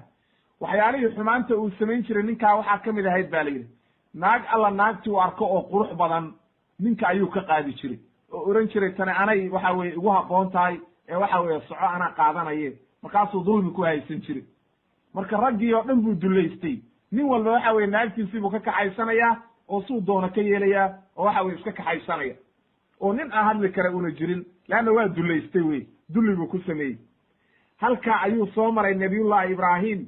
saarana ay la socotay oo waxa weeye saarana waxay ahayd gabar aad iyo aad u qurux badan radia allahu canha, ilaahay ka raali noqdo oo ilaahay ha u naxariiste, gabar aad u qurux badan bay ahayd oo waxaa la yidhi quruxda aad iyo aad bay cajiib u ahayd, sidii nebigu yidhi calayhi salaatu wasalaam xadiis ku sugnaatay ucdiya yuusuf wa ummahu maaragtay shatra alxusni. nabiyullahi yuusuf iyo hooyadii ay saara laga wadaa ayaydiis waxa uu ilaahay siiyey quruxda barkeed, ay quruxdii nabiyullahi aadam lagu abuuray barkeed ayaa la siiyey ayay culummadu leeyihiin, oo wax la quruxa ma jirin. marka qof dumara oo saaro ka qurux badnayd ma jirin ba la yidhi bacda xaawe haddii laga soo gudbo iyadaa ugu qurux badnayd ba la yidhi durriyaddii nabiyullahi aadam xagga dumarka. nabiyullahi yuusufna rag ka qurux badan ma jira ba la yidhi bacda nabiyullahi aadam calayhi salaam. waxaa sugnaatay marka nebiga calayhi salaatu wasalaam xadiis bu wuxuu ku yidhi lam yakdib ibraahimu ilaa halaata kadibaatin, 3 arrimood ayuu nabiyullahi ibraahim weligii been ma sheegin ilaa 3 mar mooye. 3daa marna 3daba been maahe waa sarbeeb weye. 2 arrimood ilaahay dartiisay ka ahayd oo waxa weeye waa markuu yidhi innii saqiimun, waan xanuunsanayo orda iga taga. wuxuu rabay inuu jaanis ka helo oo waxa weeye uu wakti u helo oo suu ku burburin lahaa sanamyadan uu baabiin lahaa. midda labaad waxa weeye markuu ku yidhi bal facalahu kabiiruhum haada, kanaa burburiyey weyne weydiiya markuu ku yidhi weye, oo uu doonayey inay inta caqlistaan oo fakeraan oo baraarugaan ay ogaadaan markaa inayna waxaani waxba awoodi karin oo sanamyadaa ay markaa ka tagaan. midda saddexaad oo macal shaahidkaa waxa weeye wa baynamaa huwa buu yidhi nebigu wakti uu nabiyullaahi ibraahim calayhi salaam iyo saara ay wada socdeen oo waxa weeye ayay waxay yimaadeen id ataa calaa jabbaarin min aljabaabira nin kibray oo xoog badan. jabbaar waxaa la yidhaahdaa ninka dhaalimka ah oo dadka dulmiya oo dadka laaya oo dhibaatada u geysta oo xaqdarrada ku socda oo xooggiisa iyo quwadda ilaahay siiyey iyo xukunka ilaahay siiyey dadka ku addoonsada kaasaa la yidhahdaa jabbaar oo dhiigga daadiya. waxa uu yidhi marka nebiga calayhi salaatu wassalaam markay u yimaadeen oo halkaas soo mareen ayuu markaa waxaa lagu yidhi meel bay degeen. marka ninkaa meeshiisii uu deganaa iyo meeshii uu xukumay qayb ka mida ayay maalin ku nasteen oo meeshii waxa weeye ay degeen. markaasaa kuwii jaajuusiinta ahaa oo dulliga ahaa oo u adeegi jiray oo naagaha quruxda badan u soo sheegi jiray oo waxa weeye qawsaarada u ahaa ayaa inta u yimaadeen waxay ku yidhaahdeen nin baa maanta halkaan soo degey, gabar qurux badan oo aad u qurux badan buu wataa min axsani innaas oo waxa weye dadka ugu qurux badan. kaasuu u cibiray oo wuxuu yidhi la kaalaya ninka ii keena. ibraahim baa kuwii u yimaadeen jaajuusiinta iyo askartii waxay yidhahdeen boqorkaa kuu yeraya soo bax. wuu u yimid markaasuu wuxuu yidhi waa maxay qofkaan dumarkaa oo kula socotaa. haddii uu marka yidhaahdo waa xaaskaygii uu ka qaadaya oo waxa weye wuxuu isku dayayaa inuu ka qaato. markaasuu wuxuu yidhi ukhtii waa walaashay, ay macnaha ukhtii fi lislaam, diin buu ka wadaa ee been ma aha, waa ukhtii fi lislaam wey. markaasuu u yimid oo waxa weeye wuu iska soo diray wuxuu yidhi haye orod iska tag. marka nabiyullaahi ibraahim baa saara u yimid markaasuu wuxuu ku yidhi saaroy ninkan waa kaa weydiiyey laysa calaa wajhi alardi mu'minun gayrii wa gayriki, aniga iyo adiga mooye wax iimaan laga helay maanta oo muslimiinana meeshaan ma joogaan, oo labadeenna unbaa muslimiina oo labadeennaa mu'miniin oo ilaahay rumaynay. haddaba marka waxaan ku idhi waa walaashaye ha ibeeninin, ukhtii fi lislaam baa tahay oo walaashay baa tahaye falaa tukadibnii ha ibeeninin. haddii lagu yeedho oo ninkaan dhaalimkaa uu ku waraysto adigana ha ibeeninin oo waxa dhahda adna waa walaalkay. oo u yeedho waxaa la yidhi haye iyadana hala keeno. askartii baa u timid oo waxa weye iyadiina waa la kaxeeyey. markaasu wuxuu ku yidhi mar alle markii loo soo geliyey oo waxa weeye uu arkay iyadii waxa weye waxba ma weydiin, waa ku soo haliilay un, isma celin karo. mar alla markuu arko naag qurux badan ayaa waxa weye qareerku ka daadanaya. markaasu waxa weeye ku soo booday, ilaahay bay bariday. marka ilaahay bariday ayaa markaas la qabtay, dhab baa la siiyey oo waxa weye isagii oo dhan gardaduub loo qabtay. ilaahay baa quwaddiisii iyo awooddiisii xanibay markaa oo waxa weeye saare waxba wuu yeeli kari waayey oo waxa weeye gacan waa usoo fidin kari waayey. markaasuu beriye wuxuu ku yidhi ilaahay ii bari, waan iska kaa daynayaa, waxba dhibaataana kugu samayn maye. waa la sii daayey markaa. haddana kuma quus qaadane mar labaad buu haddana ku soo orday. markaasaa haddana sidii oo kale iyo ka daran loo qabtay oo waxa weye isagii o dhan gardaduub inta loo qabtay la xanibay. markaasuu haddana beryey oo wuxuu yidhi iska kaydaa, ilaahay ii bari, waa iska kaa sii daynayaa, mar dambe dhibaato kugu samayn mayo. ilaahay bay u barid oo waxay tihi ilaahow hortayda ha ku diline, ilaahu rabbiyo iska sii daa. markaasuu waxa uu yidhi intuu u yeeray marka kuwii qurunka ahaa oo askarta waardiyihiisa ahaa oo waxa weeye awalba u keenay, ayuu wuxuu yidhi shaydaan baad ii keenteen, iima iida keenin qof bilow aadmiya, shaydaamad weeye tani, iga kaxeeya oo waxa weye orda iga kaxeeya, u geeya ninkii wati, shaydaan weeye waxaana dad ma ahayd. wuxuu markaa ugu soo daroo soo siiyey haajara, waa ummu ismaaciil, nabiyullahi ismaaciil hooyadii wey oo gabar ahayd addoona oo markaa isaga waxa weye u adeegeysay. ayuu yidhi kaxaysa midaana oo khaadima kuu noqoto, orod iga tag. wuu arkay waxaa mucjise inay tahay oo waxa weeye dhibaato ka weyn ku imaanayso hadduu arrintan kusii socdo. way soo tagtay marka ibraahim bay u timid wa huwa qaa'imun yusalli, isagoo tukanaya oo waxa weeye taagan ayay u timid markaasu waxa weeye fa owma'ahaa biyadihi mahyan, ay macnaha gacantu intuu qallibay oo waxa weye qofka markaa gacanta wax ku weydiinaysid weye maxaad haysaa markaad leedahay oo gacanta qofka wax ku weydiinayso. markaasay waxay ku tiri radda allaahu kayda alfaajir, ninkii faajirka ahaa oo dhaalimka ahaa ilaahay waxa weeye dhibtiisii ilaahay waa qabtay oo waxa weeye isagii ayaa hoogay wa akhdama haajar haajarana ilaahay waa naga soo siiyey oo waxa weeye gabar waxaanu helayba noo adeegta oo waxa weeye noo shaqaysa imaamu albukhaari ayaa wariyey imaamu axmed iyo imaamu muslim xadiidkii abu hurayra waa xadiis saxiixa halkaa marka waxaynu ka garannay iyadana mucjisadaa kale oo cajiibkaa oo waxa weeye nabiyullahi ibraahim iyo saara haddana ay la kulmeen oo waxa weeye aad iyo aad u cajiiba ayaa halkaa iyadana nooga caddaatay ninkaa jabbaarka haddaba halkaa waxaa cibro ku sugan nin walba oo dhaalima oo jabbaara oo dadka laaya oo awooddiisa waa inuu ogaadaa ilaahay baa ka xoog badani marka waa inuu ogaadaa qofku marka uu dadka dulmiga ku samaynayo ilaahayga subxaana qaadirkaa inuu fiirinayo oo u jeedo oo waxa weeye uu awoodi karo isagoo dhan inuu eber ka dhigo waa inuu ku taamilo qaato qof walba oo arrintaa ka digtoonaado wey qodobka saddexaad aan usoo gudbayna waxa weeye dikru muhaajarati ibraahim biibnihi ismaaciil wa ummihi haajara fii makka nabiyullahi ibraahim calayhi salaam waataynu nidhi awlaad ma dheli jirin oo waxa weeye saara waxba uma dheli jirin markii la helay marka gabadhan oo waxa weeye haajaro ahayd oo la soo siiyey ayuu nabiyullahi ibraahim iyadiina xaas buu ka dhigtay oo waxa weeye leannahu qofka waxa u bannaan addoontiisa iyo xaaskiisu waa isku mid wey iyadiina waxa weeye xaaskiisii bay noqotay oo nabiyullahi ibraahim meeshii ayaa labadiiba waxa weeye xaas bay u noqdeen waxa uu leeyahay markaa kabacdi bay nabiyullahi ismaaciil dhashay uur bay horay ka yeelatay markaasay nabiyullahi ismaaciil dhashay nabiyullahi ismaaciil marka ibraahim oo intuu soo kaxeeyey nabiyullahi ismaaciil iyo waxa weeye oo wiil yaroo naaska nuugaya iyo waxa weeye hooyadii intuu maka dejiyey ka dhaqaaqaya oo ka tegaya ayaynu halkaana qayb ka taabanaynaa waa qodobka saddexaad wey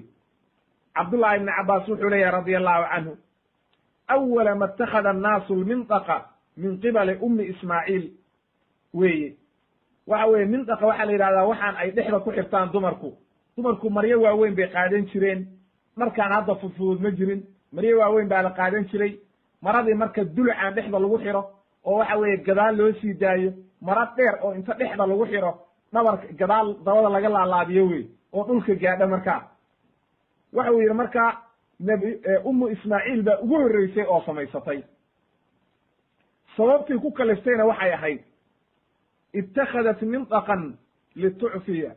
atharahaa calaa saara inay saara raadkeeda ka qariso saara markay uur yeelatay gabadhii la odhan jiray haajara ayay saara masaydhay oo masayr baa galay oo waxa weeye ninkeedii oo waxay aragtay ilmo loo dhalayo oo intaasoo sana soo qabay oo aan waxba dhalin markaasay masayrtay oo waxa weeye way carootay oo waxay tiri hadda adiga lagu nacayaa marka oo waxa weeye gabadhaani hadday ilmo dhasho hadde ninkii wuxuu jeclaanayaa naagtii ilmo u dhashay iyo waxa weeye gabadhaa yarta ayuu kaxaysanayaa adigina waad gabowday waxa weeye waa lagu nacayaa marka way masaydhay markaasay ka dhuuman jirtay haajara ayaa dhuuman jirtay raadkeeda meeshay martana way ka qarin jirtay maraad dheerba inta gadaal ku xiratay ayay raadkeeda ku baabi'in jirtay meesha ay martaba uma jaa'a biha ibraahimu nabiyullahi ibraahim baa soo kaxeeyey haajara iyo waxa weeye wiilkeedii ismaaciil wa hiya turdichu iyadoo nuujinaysa intuu saare uga soo tegey baytulmaqdis ayuu wuxuu soo kaxeeyey haajara iyo waxa weeye wiilkii yarkaa oo ay nuujinayso oo naaska u dhigayso xataa wadacahumaa ilaa uu dhigay cinda albeyti markuu yimid oo waadi cidlaa meeshaa hadda beytku ka dhisan yahay oo xaramka ilaahay uu ka dhisan yahay xajka ayuu dhigay marka masjidku meesha uu ka dhisan yahay ayuu halkaa dhigay walaysa bimaka yowmaidin axadun maalintaana maka wax joogay oo dada ma jirin wey waadi cidla'a bay ahayd oo waxa weeye cidla'a sida inoo imaan doonta walaysa biha maaun biyana ma lahayn meel oo masooraa oo aan biyo lahayn oo dad joogin ayay ahayd wa wadaca cindahumaa wuxuu dhigay jiraaban fiihi tamrun wa siqaa'un fiihi maa waxa weeye dembiil weyn oo timir ku jirto oo waxa weye waxaan timirta lagu qaato wey ayuu ag dhigay oo waxa weye timirtaa cuna buu yidhi iyo waxa weeye sibraar biyo ah labadaasu intuu ag dhigay oo wuxuu yidhi halkaa jooga oo ka dhaqaaqay markaa uma qafaa ibraahimu waa jeensaday nabiyullahi ibraahim waa ka dhaqaaqay waa waxyi min allah wey, ilaahay baa u waxyooday oo la yidhi halkaa deji oo ka dhaqaaq markaa. waa la imtixaamaya, waa imtixaan wey. halkii wiil ou dhalay oo maanta uu 80 jir yahay iyo ziyaado, halkaa wiilna uu haysto, ayaa la yidhi wiilkii oo naaska nuugaya iyo hooyadiisba halkaa intaa dhigtid oo masooraha ah ka dhaqaaq marka. wuu ka dhaqaaqay marka, fatabacatu way soo raacday, umu ismaaciil ayaa ka soo daba dhaqaaqday oo waxay ku tiri yaa ibraahimu, ibraahiimow ayna tadhabu wa tatrukuna bi hada alwaadi aladi laysa fiihi insun walaa shayun. waadigan cidlada ah oo aan dad lahayn, oo aan wax jooga jirin, oo aan biyo lahayn, xaggee baad nooga tegaysa? see weeye xaalkaagu? markaasuu ka dhaqaaqay oo waxa weeye ma soo fiirin, lama hadlin marka.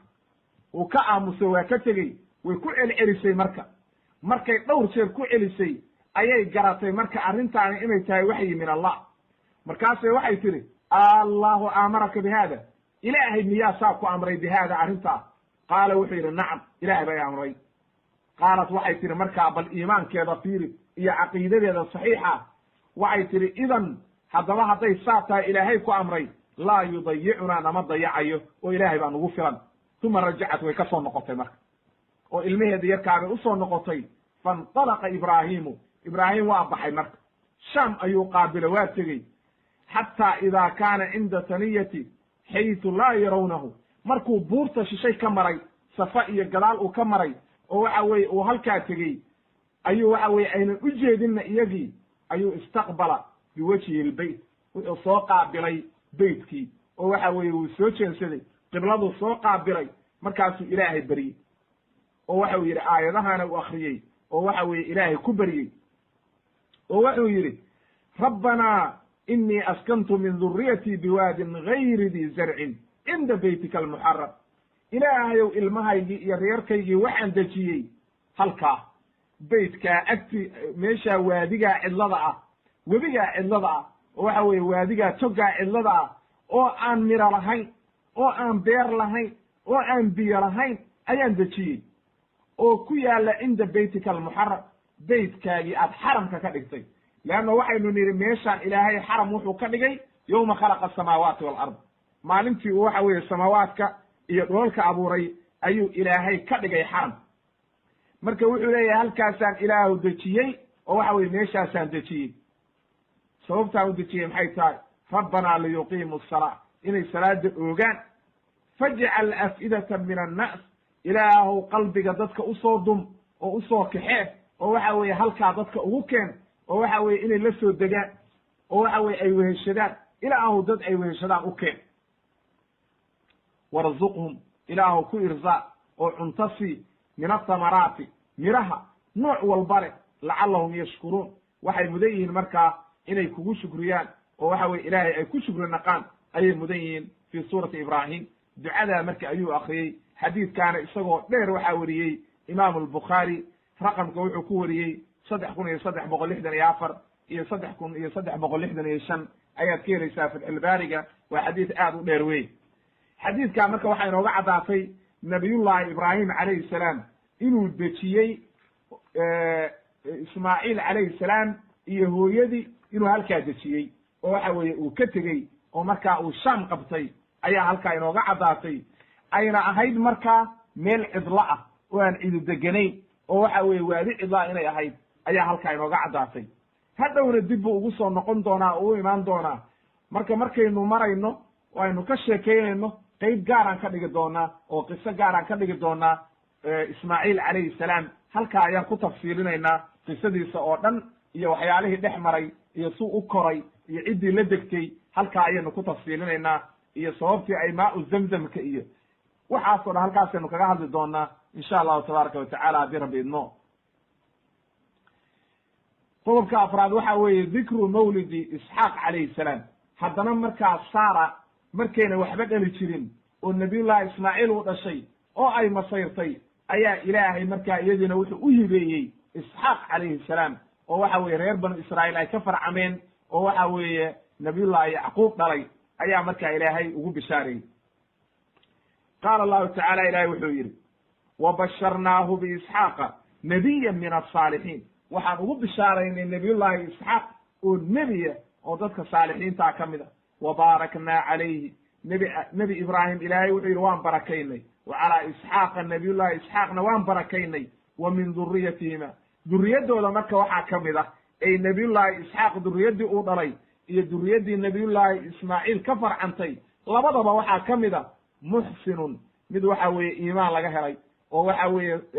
ixsaan la yimid oo ilaahay caabuday oo waxa weeye shirkigii banaanka ka maray oo mu'miniina ayaa ka mid a waa muslimiintii oo dhan nooc walba ha ka yimaadeen wa dhaalimun linafsihi mubiin iyo kuwo gaaloobay oo dulmi sameeyey oo waxa weeye naftoodii dulmiyey oo ay caddahay arrintoodii ayaa ka mida buu yidhi ilaahay subxaanahu wa tacaala qaala ibnu kasiir waxa uu leeyahay raximahullah waqad kaanat albishaaratu bishaaradan waxay ahayd oo loogu bishaareeyey nebiyullaahi ibraahim inuu waxa weeye wiil u dhalan doono markii ay soo mareen malaa'igtu markay soo mareen nebiyullaahi ibraahim iyo saara iyagoo malaa'igtu u socda ilaa qowmi luutin qowmi luut bay u socdeen liyudammiruu likufrihim gaalnimadoodii iyo wixii ay la yimaadeen inay halaagaan marka waxaa sida qisatu luut inoogu imaanaysa markii ay shaam tageen oo muddo joogeen nebiyullaahi luut nebi baa laga dhigay waxaa loo diray nimankii deganaa saduum iyo dhulkan urdun loo yaqaan hadda nimankii deganaa ayaa loo diray oo qowmu luut baa la yidhahdaa halkaa ayaa waxa weeye nebiyullaahi luut loo diray oo waxa weeye uu aaday oo ilaahay baa nebi ka dhigay markay gaaloobeen marka oo liwaadkii iyo wixii xumaa sameeyeen oo ay gaaloobeen oo nebiyullaahi luut ay beeniyeen ayaa markaa ilaahay wuxuu doonay oo waxa weeye xukumkiisii in la halaago marka oo la baabi'iyo marka malaa'igtii baa waxay u yimaadeen oo soo mareen nebiyullaahi ibraahim calayhi salaam siduu ilaahay u yidhi walaqad jaa'at rusulunaa ibraahiima bilbushraa waxay ula yimaadeen nebiyullaahi ibraahim malaa'igtii aan soo dirnay bishaaro iyagoo u bishaaraynaya qaaluu salaaman way salaameen qaala salaamun famaa labita an jaa'a bicijlin xaniid mar alla markuu salaamay ayuu gurigiisii u gadoomay oo neef intuu dibi gowracay oo soo solay ayuu u keenay oo waxa weye wuxuu is yidhi waa marti leanno waataynu nidhi abad dayfaan baa la ohan jiray oo martidu aad u dhaqaalayn jiray marka wuxuu is yidhi waa marti ee waxa weye martida si fiican u soo dibi buu u gowraacay isla markiiba waa la solay oo waxa weeye lala soo orday oo waxa weye intuu u keenay ayuu yidhi cuna leanno dad bay isku soo meteleenoo shabaab dhallinyaro ah oo waxa weeye kooxoo isla socota ayay iska soo dhigeen wayna u bannaan tahay waxa weye ilaahay waa awoodaa inuu malaa'igta ay isku shabahaan waxa weye ilaahay baa awooddaas siiyey wey inay dadka isku soo shabahaan sidii jibriilba markuu nebiga u yimaado calayhi salaatu wassalaam uu isugu soo shabihi jiray saxaabigii jaliilkaa oo macruufka ahaa waxa uu yidhi marka falamaa ra'aa aydiyahum laa tasilu ilayhim nakirahum mar alla markuu arkay inayna cuntadii cunaynin oo cuntadii hor dhigay ayaa cabsi gashay oo wuxuu is yidhi marka nimankaani waa niman xumaan u socda inay idalaayaan bay rabaan oo dhibaataydu ku sameeyaan wa awjasa minhum khiifa cabsi baa gashay marka qaaluu waxay idhahdeen laa takaf way hadleen marka ha cabsanin baa la yidhi ibraahiimow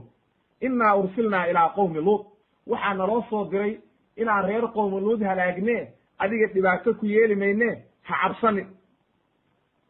wa imra'atuhu qaa'imatun fadaxikat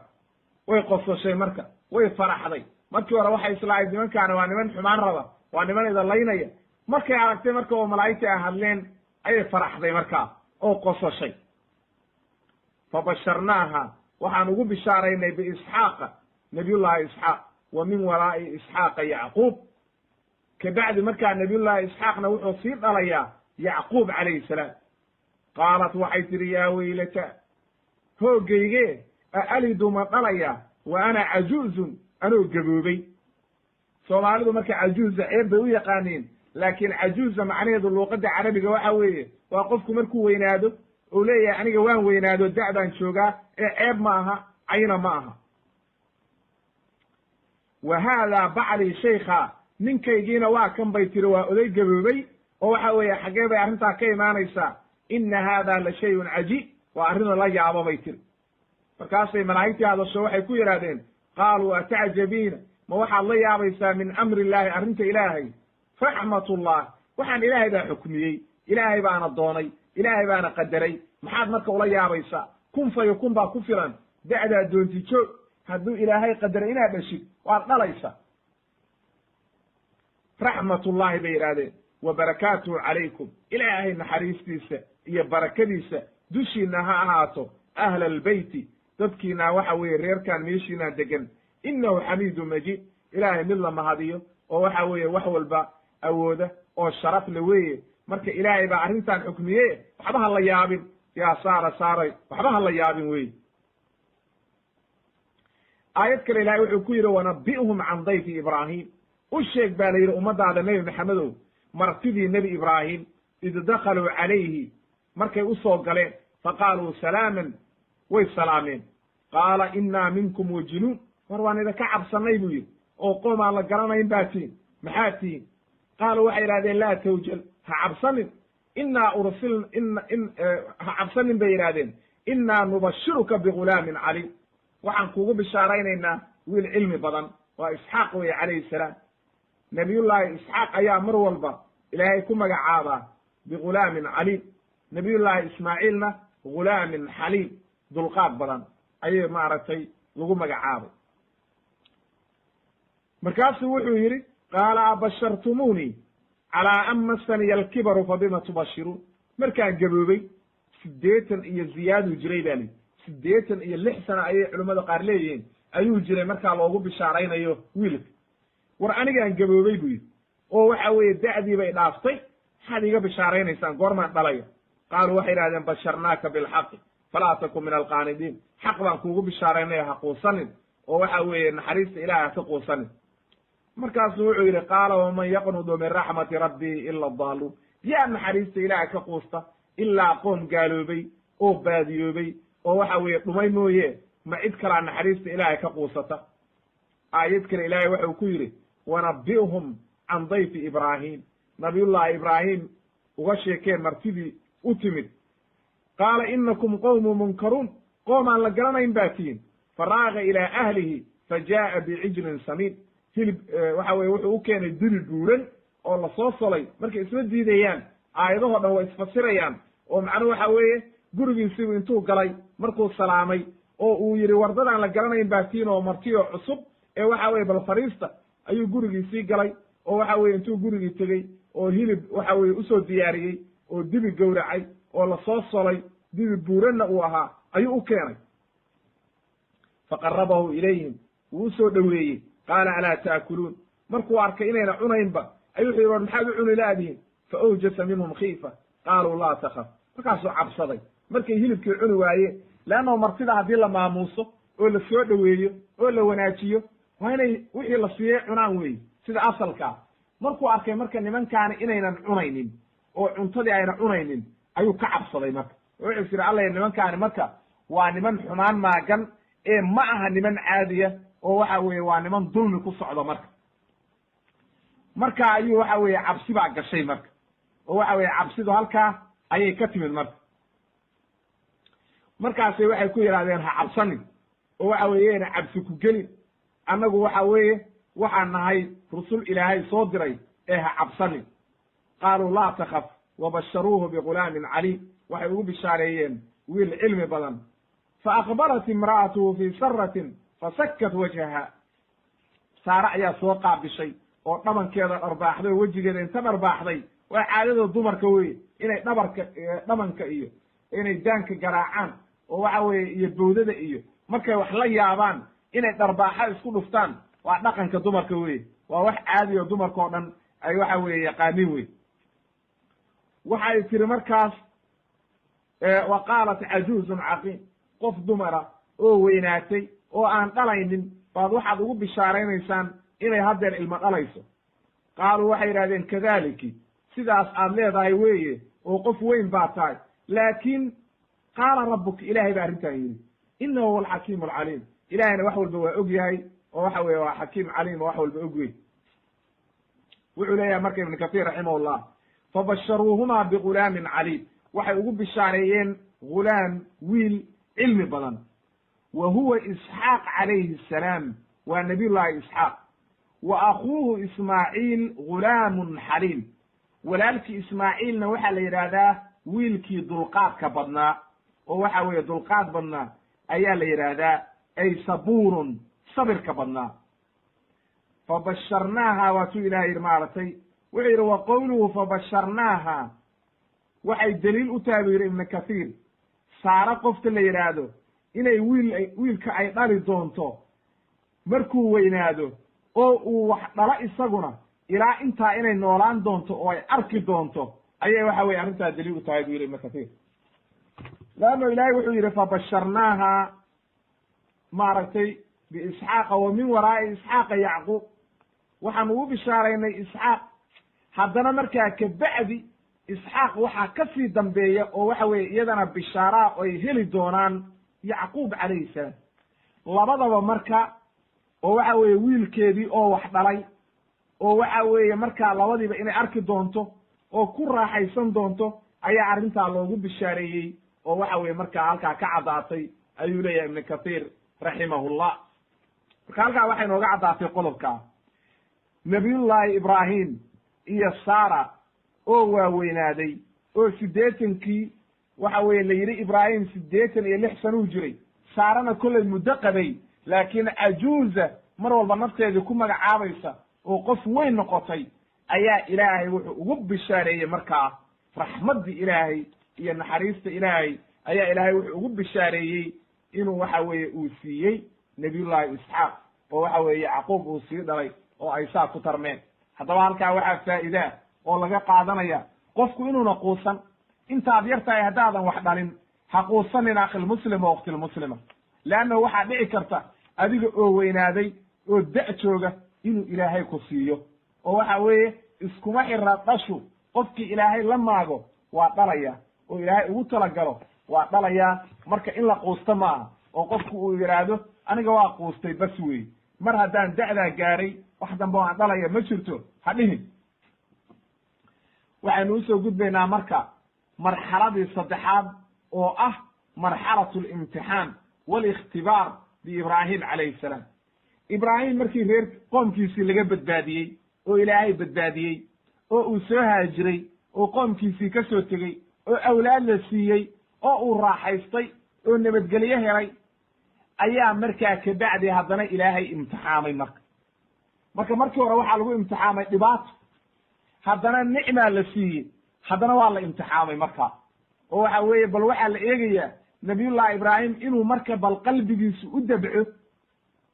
waxa weeye awlaadda iyo waxaan ilaahay siiyey iyo inuu ilaahay wax walba ka hormariyo qalbi marka waa la imtixaamay markaa qisadii ugu horreysay oo lagu imtixaamay waxay ahayd dabxu ismaaciil calayhi salaam gawrac baa la yidhi wiilkaagii haddana marka nabiyullahi ismaaciil baa la siiyey markaasa haddana waxaa la yidhi gawrac marka amarkii ilaahay qaado oo gawrac wiilkaaga marka qaala allahu tacaala ilaahay wuxuu yidhi wa qaala innii daahibun ilaa rabbii sayaadiin waan idinka tegayaa buu yidhi qoomkiiduu ka soo haajiray ilaahay baa i hanuuninayuu yidhi waan idinka tegaya rabbi hablii min asaalixiin ilaahay buu beriyey oo yidhi ilaahow ummad awlaad saalixiina isii fabasharnaahu bigulaamin xaliim waxaan ugu bishaaraynay wiil dulqaad badan ay sabuurun aad u sabir badan falamaa balaga macahu sacyi markii uu gaaray dhalinyaro noqday xoog yeeshay assacyi waxaa la yidhahdaa falamaa balaga macahu sacya wiilku markuu aabbihii raaco oo uu la shaqeeyo aduu waa dhowr iyo 10 jir wey markuu xoog yeeshay oo aabbihii la shaqaynayo oo wax tarayo oo uu dhedhamiyey manfacaadkiisii iyo wanaaggiisii ayaa la yidhi haddaba ibraahimow gawrac wiilkaaga marka waa arrin aad u badan waa arrin aad iyo aad cajiiba waa imtixaan adag weeye ina hada lahuwa albalaa'u almubiin waa arrin aad iyo aad imtixaana weye leanno wiilkii ilaahay ku siiyey oo waxa weeye beerkaaga ahaa oo aad jeclayd oo xoog yeeshay oo ku shaqaynaya markii lagu yidhaahdo gawrac waa arrin aad iyo aad u cajiiba wey leanno ilmahaaga marka dhibaato yar gaarto caawa seexanaysid waad welwelaysaa bal ka waran haddii lagu yidhi inta midi qaadatid gawrac wiilkaaga xataa ma awoodi kartid uma dul qaadan kartid in lagu yidhaahdo meel cidlaa uga tag markii hore waxaa lagu imtixaamay waxa la yidhi meel cidlaa deji oo halkaa uga dhaqaaq wuu yeelay waa hoggaansani haddana waxaa lagu imtixaama waxa la yidhi gawrac marka oo waxa weeye qoorta ka goo oo isagoo dhan gawrac. ilaahay wuxuu yidhi marka qaala yaa bunay falama balaga macahu sacya ayuu hadlay nabiyullahi ibraahim, ru'yaa lagu tusay oo waxa weeye ru'ya alambiyaa waxyun weye, waa waxyi weeye ru'yada ambiyadu. wuu riyooday, ru'yaa loogu waxyoodo waxaa la yidhi gawrac wiilkaaga. markaasuu hadlay oo wuxuu yidhi markii waagii beriyey, yaa bunaye wiilkaygiyow innii araa waxaan arkay buu yidhi filmanaami oo aan ru'yo ku arkay annii adbaxuka aniga oo ku gowracaya, fandur maadaa tara, bal arrinta eeg buu yidhi, see bay kula tahay, maxaan samaynaa, arrinta xaalku see kula yahay. leanna wiilkii waa wiil weyn markaa oo caqli leh. marka waxaa la rabaa intuunan ku degdegin wiilkii hadduu iska soo qabsado oo muddi iska mariya waa dhibaato wey. wuxuu yidhi marka bal wiilkaygii oo eeg, taladaana meeshii taalla, ilaahay baa saa i amraya, maxaa xaloo sameeyaa, bal arrinta see bay kula tahay. qaala wuxuu yidhi wiilkii waa hadlay, waa nebi ilaahay weye, wuu og yahay, waa nin sabir badan, wuu hadlay oo wuxuu aaminsan yahay inuu aabihii nebi yahay, ilaahayna uunan amraynin wax khalada, oo waxa weeye ilaahay wuxuu doono inay fulayaan ayuu og yahay, oo waxa weeye waa inuu ilaa la sameeyo weye wixii ilaahay uu amro wey. markaasu waxa uu yidhi fandur maadaa tara, markuu yidhi wuxuu yidhi yaa abati aabow ifcal maa tu'mar, wixii lagu amray samee, satajidunii waad ihelaysaa insha allahu min asaabiriin, aniga waa sabrayaa buu yidhi. hadday arrintaani tahay xukum ilaahay uu keenay oo lagu amray, samee adiguna, ilaahay u hoggaansan, anna ilaahay baan u hoggaansamaya, waan sabrayaa, aynu fulinna wix ilaahayna amray. qaala ibnu kathiir wuxuu leeyahy raximahullah, waxa uu ilaahay inoo caddeeyey aayadahan markuu nabiyullahi ibraahim soo haajiray oo qoomkiisii ka soo tegey inuu ilaahay weydiistay awlaad. markuu awlaaddii weydiistay ayaa ilaahay ismaaciil siiyey. markii ilaahay ismaaciil siiyey, leanna waa wiilkii ugu horreeyey oo loo dhalay calaa ra'si 86 sana min cumri alkhaliil calayhi salaam, 86 sano isagoo jira ayuu ismaaciil u dhashay baa la yidhi calayhi salaam. markii uu dhalinyaro noqday, shabba wasaara, oo waxa weeye uu dhalinyaro xooga noqday, oo waxa weeye masaalixdii aabihii iyo hawshii uu qabanayo oo uu qumayo oo shaqaynayo, ayaa waxa weeye markaa ilaahay wuxuu u waxyooday nabiyullahi ibraahim isaga oo hurda. wuxuu arkay isagoo wiilkiisii gowracay, wiilkiisiibuu u bandhigay marka liyakuuna adyaba liqalbihi, si ay u noqoto arrintaasi arrin waxa weeye qalbigiisa u fiican, oona khasab uuna dareemin, oo waxa weeye arrinta uu ka fekero, dabxigiisana u fudud. leanno arrinta markii laguu sheego oo aad ku talageshid iyo markii lagugu soo boodo isku mid maaha. markaasuu wiilkii ogaaday inay arrintaani tahay waxyi min allah, wuu sabro, wuxuu yidhi aniga waa sabrayaa, aabbow amarka ilaahay qaado oo waxa weeye anigana igowrac, anna waa isdhiibay, ilaahay baan u hoggaansamaya. fabaadara ismaaciilu liijaabati amri abiih, arrintii ilaahay iyo amarkii aabihii ayuu u hoggaansamay. markuu hoggaansamay, wa hada aljawaabu fi gaayati istidaabi wadaacati lilwaalidi warabbi, leanna wiilku wuxuu sameeyey ismaaciil inuu waxa weeye sidii ugu fiicnayd buu isku dhiibay, aabihiina waa isku dhiibay oo wuxuu yidhi waan ku adeecayaa, ilaahayna wuu adeecay oo waxa weeye kama hor imaan xukunkii ilaahay. siduu markaasa ilaahay wuxuu yidhi falamaa aslama watallahu liljabiin, markay hoggaansameen oo waxa weeye uu dhabanka u seexiyey oo uu rabo inuu gowraco, oo waxa weeye intuu seexiyey uu mididii saari lahaa, ayaa ilaahay la hadlay, wanaadaahu ya ibraahim, ibraahimow ka joog baa la yidhi, qad sadaqta ru'ya, arrintii waad fulisay oo waxa weye waad hoggaansatay, imtixaankiina waa ku guulaysatay, ka joog baa la yidhi marka wiilkaa gowricini. arrintaani imtixaan bay ahayd ee ma ahayn maqsuudka iyo ulajeedadu in wiilka la gowraco. ilaahay wuxuu yidhi marka halkaa markay arrintii dhacday, ina hada lahuwa albalaa'u almubiin, waa arrin imtixaana bu yidhi ilaahay. waxaa ka horreysay inaa kadalika najdi almuxsiniin, ay macnaha markay hoggaansameen labadoodiiba oo arrinkii ilaahay ay fuliyeen oo u diyaar garoobeen inay fuliyaan arrintii ilaahay oo ay isdhiibeen, ayaa ilaahay markaa xukunkii bedelay oo waxaa la yidhi ka joog ibraahimow, waxa weeye imtixaankii waad ku guulaysatay. ilaahay marka wuxuu ku magacaabay imtixaankaa ina hada lahuwa albalaa'u almubiin, waa dhibaato iyo imtixaan aad iyo aad u adag oo mashaakila wey. ay alikhtibaar aldaahir albayin waa imtixaan adag oo daahira oo muuqda oo waadixa oo waxa weye lagu imtixaamay nabiyullahi ibraahim ilaahay wuxuu yidhi markaa haddana wafadaynaahu bidibxin cadiim waxaan ku furannay dibxi wan weyn sida cabdullahi ibni cabbaas uu yidhi jacalnaahu fidaa'an waxaa lagu furtay maaragtay wan oo waxa weeye kabshun cadiimun weyn oo waxa weye aad u weyn ayaa lagu furtay buu yidhi ibnu cabbaas raximahullah waxaa la yidhi xataa geesihiisii ayaa xaramka ooli jiray oo waxa weeye wuxuu ahaa wan weyn oo geesa leh oo ilaahay uu soo dejiyey oo waxa weeye lagu furtay nabiyullahi ismaaciil markaa qodobkaa marka waxaa inooga caddaaday imtixaankaa inuu ku guulaystay nabiyullahi ibraahim markuu imtixaankii ku guulaystay marka oo waxa weeye ay caddaatay ayaa markaa waxaa la amray haddana inuu beytka ilaahay dhiso oo waxaa la yidhi dhis marka kacbada oo waxa weye imtixaankii waad ku guulaysatay dhis baa la yidhi kacbada marka waxaa halkaa marka uu yidhi waa qodobka saddexaad oo oranaya dikru binaa'ihi albeyt alcatiiq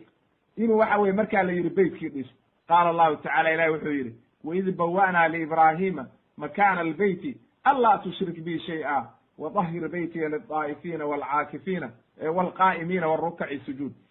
beytkii ilaahay dhis baa la yidhi oo shirkiga ka daahiri oo waxa weeye dadka imaanaya oo waxa weye ku dawaafaya iyo inta degan iyo inta rukuucsan oo jooga oo waxa weye ku cibaadaysanayaba u daahiri waadin fi nnaasi bilxaji ogeysii baa la yidhi dadkii ogeysii dadkii oo waxa weye xajkii ugu dhawaaq ya'tuuka waxay kuu imaanayaan iyagii baa imaanaya rijaalan iyagoo lugaynaya wa calaa kulli daamirin iyagoo ama fuushan fardihii iyo geelii iyo wixii maaragtay xoolihii saaran bay imaanayaan min kulli fajin camiiq meel walba oo fog bay ka imaanayaan ee xajkii intaad dhistid oo beytkii dhistid ugu dhawaaq dadka oo waxaa dhahdaa war beytka ilaahay soo xajiye oo imaada xajka ilaahay ayaa waxa weye la amray wey waatuu ilaahay ku lahaa aayadda kale fii suurati aali cimraan ina awala beytin wadica linnaasi laladii bibakkata mubaarakan wa hudan lilcaalamiin ilaahay wuxuu yidhi beytkii ugu horreeyey gurigii ugu horreeyey dadka loo dhisay inay ilaahay ku caabudaan waxa uu ahaa maka waa gurigaa maka ku yaalla waxa weeye waa xaramka ilaahay ilaahay wuxuu yidhi fiihi aayaatun bayinaat maqaamu ibraahim waxaa ku taalla buu yidhi bayinaat iyo aayado cadcad dhagixii uu ku istaagay nabiyullahi ibraahim ayaa waxa weeye raadkiisii iyo calaamadiisii ku taalla ayaa la yidhi oo waxa weeye waadixa oo muuqata ilaahay wuxuu yidhi waman dakhalahu kaana aamina qofkii galana waa aamin wey oo dhibaata ku dhici mayso oo waxa weeye nabadgelyu haystaa walilaahi cala annaasi xiju lbeyt ilaahayna waxaa uu ku leeyahay dadka dushooda inay soo xajiyaan man istadaaca ilayhi sabiila qofkii awooda waman kafara fa ina allaha ganiyun cani alcaalamiin haddii qofkii gaalooda oo diiday inuu soo xajiyana hadda ilaahay uma baahna wey oo waxa weye ilaahay hani buu ka yahay wey ilaahay wuxuu yidhi waid bawa'naa liibraahiima makaana waid ibtalaa ibraahiima rabbuhu ilaahay wuu imtixaamay ibraahim bikelimaatin kelimado ayuu ku imtixaamay fa atamahuna wuu dhammaystiray qaala inii jaaciluka linnaasi imaama haddaba markaasaa ilaahay wuxuu ugu abaalgudo la yidhi waxaan kaaga dhigayaa dadka imaam marka qaala wa min durriyatii duriyaddeedana ilaahu imaam ka dhig buu yidhi qaala ilaahay wuxuu yidhi laa yanaalu cahdi adaalimiin ma soo gaarayso dadka dhaalimiinta ah ballantaydaas iyo ballanta aan qaaday duriyaddaada waan ka dhigayaa a'imo laakiin inta saalixiintaa weeye inta dhaalimiintaa ka dhigi mayo weeye markaa ilaahay wuxuu yidhi waid jacalna albeyta mataabatan linnaasi wa amna waاtakiduu min maqaami ibraahiima musalla waxaanu beytkii ilaahay ka dhignay buu yidhi amni iyo waxa weeye mid loo soo noqdo oo aamina ka dhigta baa la yidhi meeshii marka maqaamu ibraahim waa meesha labada ragcadood lagu tukada xajka oo waxa weye maqaamu ibraahim la yidhahdo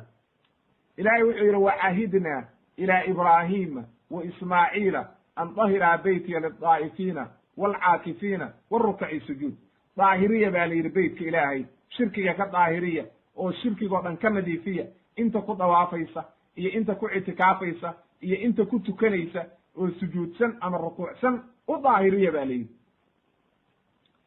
macalshaahidkeenu marka waxa weeye hadda waid qaala ibraahimu rabbi ijcal haada baladan aamina warzuq ahlahu min athamaraati man aamana minhum billahi walyawmi alaakhir qaala waman kafara faumaticuhu qaliila uma adaruhu ila cadaabi annaari wa bi'sa almasiir ilaahay aayadaha wuxuu inoogu caddeeyey nabiyullaahi ibraahim markii la amray inuu beytkii dhiso inuu ilaahay baryey oo yidhi ilaahayow beytkan waxaad ka dhigtaa beyt aamina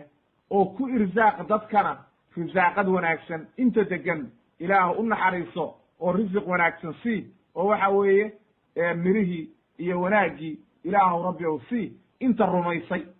markaasuu ilaahay ballan qaado wuxuu yidhi inta rumaysay iyo intaan rumaynba waxa weye waa u barwaaqaynaya laakiin inta aan rumaynin oo gaalowday adduunka haddii loogu raaxeeyo aakhiro waxa weeye cadaab adag bay gelayaan oo ciqaab bay la kulmayaan ayuu yidhi ilaahay oo dhibaatay la kulmayaan oo mashaakil baa ku dhacay waxa uu yidhi markaa nabiyullaahi ibraahim ayaa bilaabay inuu beytkii dhisa marka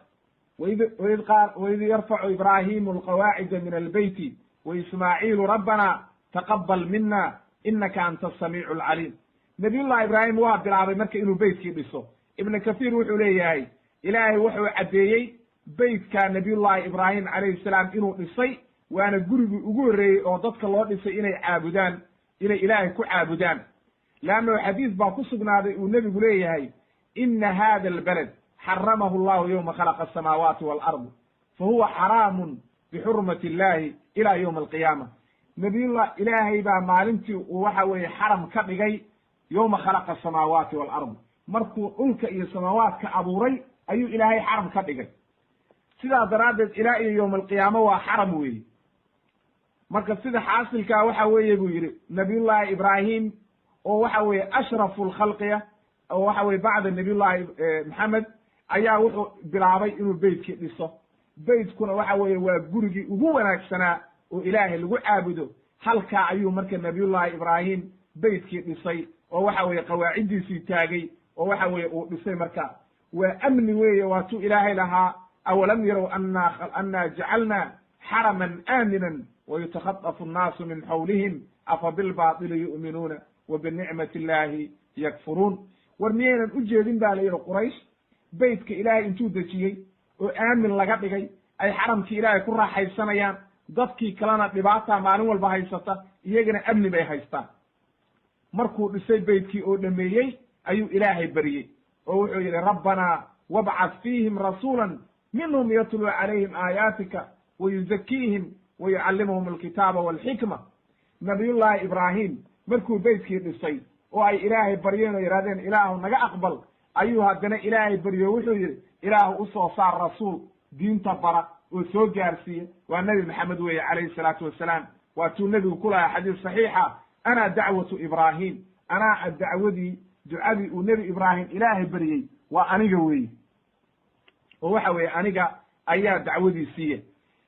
nabiyullaahi wa kaana aakhiru man basharanii ciisa bna maryam nabiyullaahi ciisa ayaa ii bishaareeyey oo waxa weeye sheegay inuu waxa weeye aan nebi imaan doona wa kaana ismuhu axmed waatuu lahaa maaragtay reer bani israa'iil markuu la hadlayey waxaan idinku bishaaraynayaa nebi iga dambeeya oo imaan doona ayaan idinku bishaaraynaya waxa weye xadiidka waxa weriyey ibn casaakir wasaxaaba sheekh albani fi saxiix iljaamic raqamka 1463 halkaa marka waxaa inooga caddaatay qeybta nabiyullaahi ibraahim inuu beytkii dhisay biamrin min allah ilaahay inuu amray ka hor waxay ahayd meel cidlaa oo aan cidina deganayn oo waadi cidlaa bay ahayd markuu awlaaddiisii dejiyey oo imtixaankii ku guulaystay ayaa la yidhi dhis marka beytkii ilaahay markaasuu qawaaciddii u taagay oo tiirarkii u fidiyey oo waxa weeye uu dhisay markuu dhisay oo dhammaystirayna ilaahay buu baryey inuu ilaahay ka aqbalo waatuu ilaahay lahaa nabiyullaahi ismaaciil iyo nabiyullaahi ibraahim oo baryaya oo odhanaya rabbanaa taqabal mina inaka anta asamiicu alcaliim ilaahu naga aqbal bay yidhaahdeen kabacdina markaasuu wuxuu baryey ilaahay oo wuxuu u beryey rasuul inuu ilaahay usoo saaro oo waxa weeye ilaahay buu ka beryey rasuul inuu usoo saaro oo waxa weeye waatuu lahaa ducadiisii dheerayd rabbanaa wabcad fiihim rasuulan marka halkaa waxaa inooga caddaatay nabiyullaahi ibraahim calayhi salaam markii uu beytkii dhisay imtixaankii markuu ku guulaystay oo waxa weeye la yidhi wiilkaagii gowrac oo uu ku guulaystay ayaa waxaa la amray marka inuu beytkii dhiso markaa oo la yidhi markaa dhis beytkii markaad dhistid oo dhammaystirtidna ugu yeero dadka oo dhan inay soo xajiyaan qof walbana marka waajib bay ku tahay inuu markaa soo xajiyo oo waxa weeye uu xajkii intuu yimaado uu beytkii ilaahay soo xajiyo ayaa kulligeen laynagu waajibiyey weye laakiin ilaahay wuxuu yidhi qofkii ku gaalooba marka oo waxa weeye xajkii ilaahay diiday inuu soo xajiyo ilaahay hani buu ka yihi umana baahna oo waxaa la rabaa inuu qofku ogaado xaramkan la soo xajiyayo inaad adiga faa'iida kuugu jirto wanaag kuugu jiro ma aha inaad istiraahid dhib baa kuugu jira qofkii ku gaaloobay buu yidhi ilaahay hani buu ka yahay ilaahay umana baahna qofkii ku gaaloobay waa inuu ogaado wey haddaba marka waa beytkii ilaahay oo waxa weeye ugu horreeyey oo dadka loo dhisay wa huwa ashrafu lbuyuut waa beytka ugu wanaagsan oo waxa weeye dadku ilaahay ku caabudaan ilaahayna wuxuu xaram ka dhigay meeshaan oo calaamadiyey yowma khalaqa asamaawaati waalard markii ilaahay uu samawaadka iyo dhulkaba abuuray oo waxa weye intaan bilow aamnigaba la abuurin ayaa meeshaan ilaahay xaram ka dhigay oo ilaahay ugu talagalay inay xaram noqoto wataa nabigu leeyahay calayhi salaatu wassalaam ilaahay wuxuu xaram ka dhigay gurigan iyo beytkan waa maka weeye yowma khalaqa asamaawaati waalard fa huwa xaraamun bixurmati illahi ilaa yowmi alqiyaama imaam albukhaari iyo muslim baa weriyey waa xadiis saxiixa halkaa marka ayaa inooga caddaatay inuu nabiyullahi ibraahim beytkan dhisay oo ugu horreeyey oo gurigii ugu horreeyey oo loo dhisay cibaadana inuu yahay ayaa inooga caddaatay halkaa ayaan ku joojinaynaa marka walxamdu subxaanaka allahuma wabixamdika ashhadu an laa ilaha illa anta astaqfiruka wa atuubu ilayk qeybta saddexaad ayaynu u gudbaynaa oo waxa weeye hal qeyb ayaa inoo dhiman qisatu ibraahim calayhi salaam haddii rabbi idmo insha allah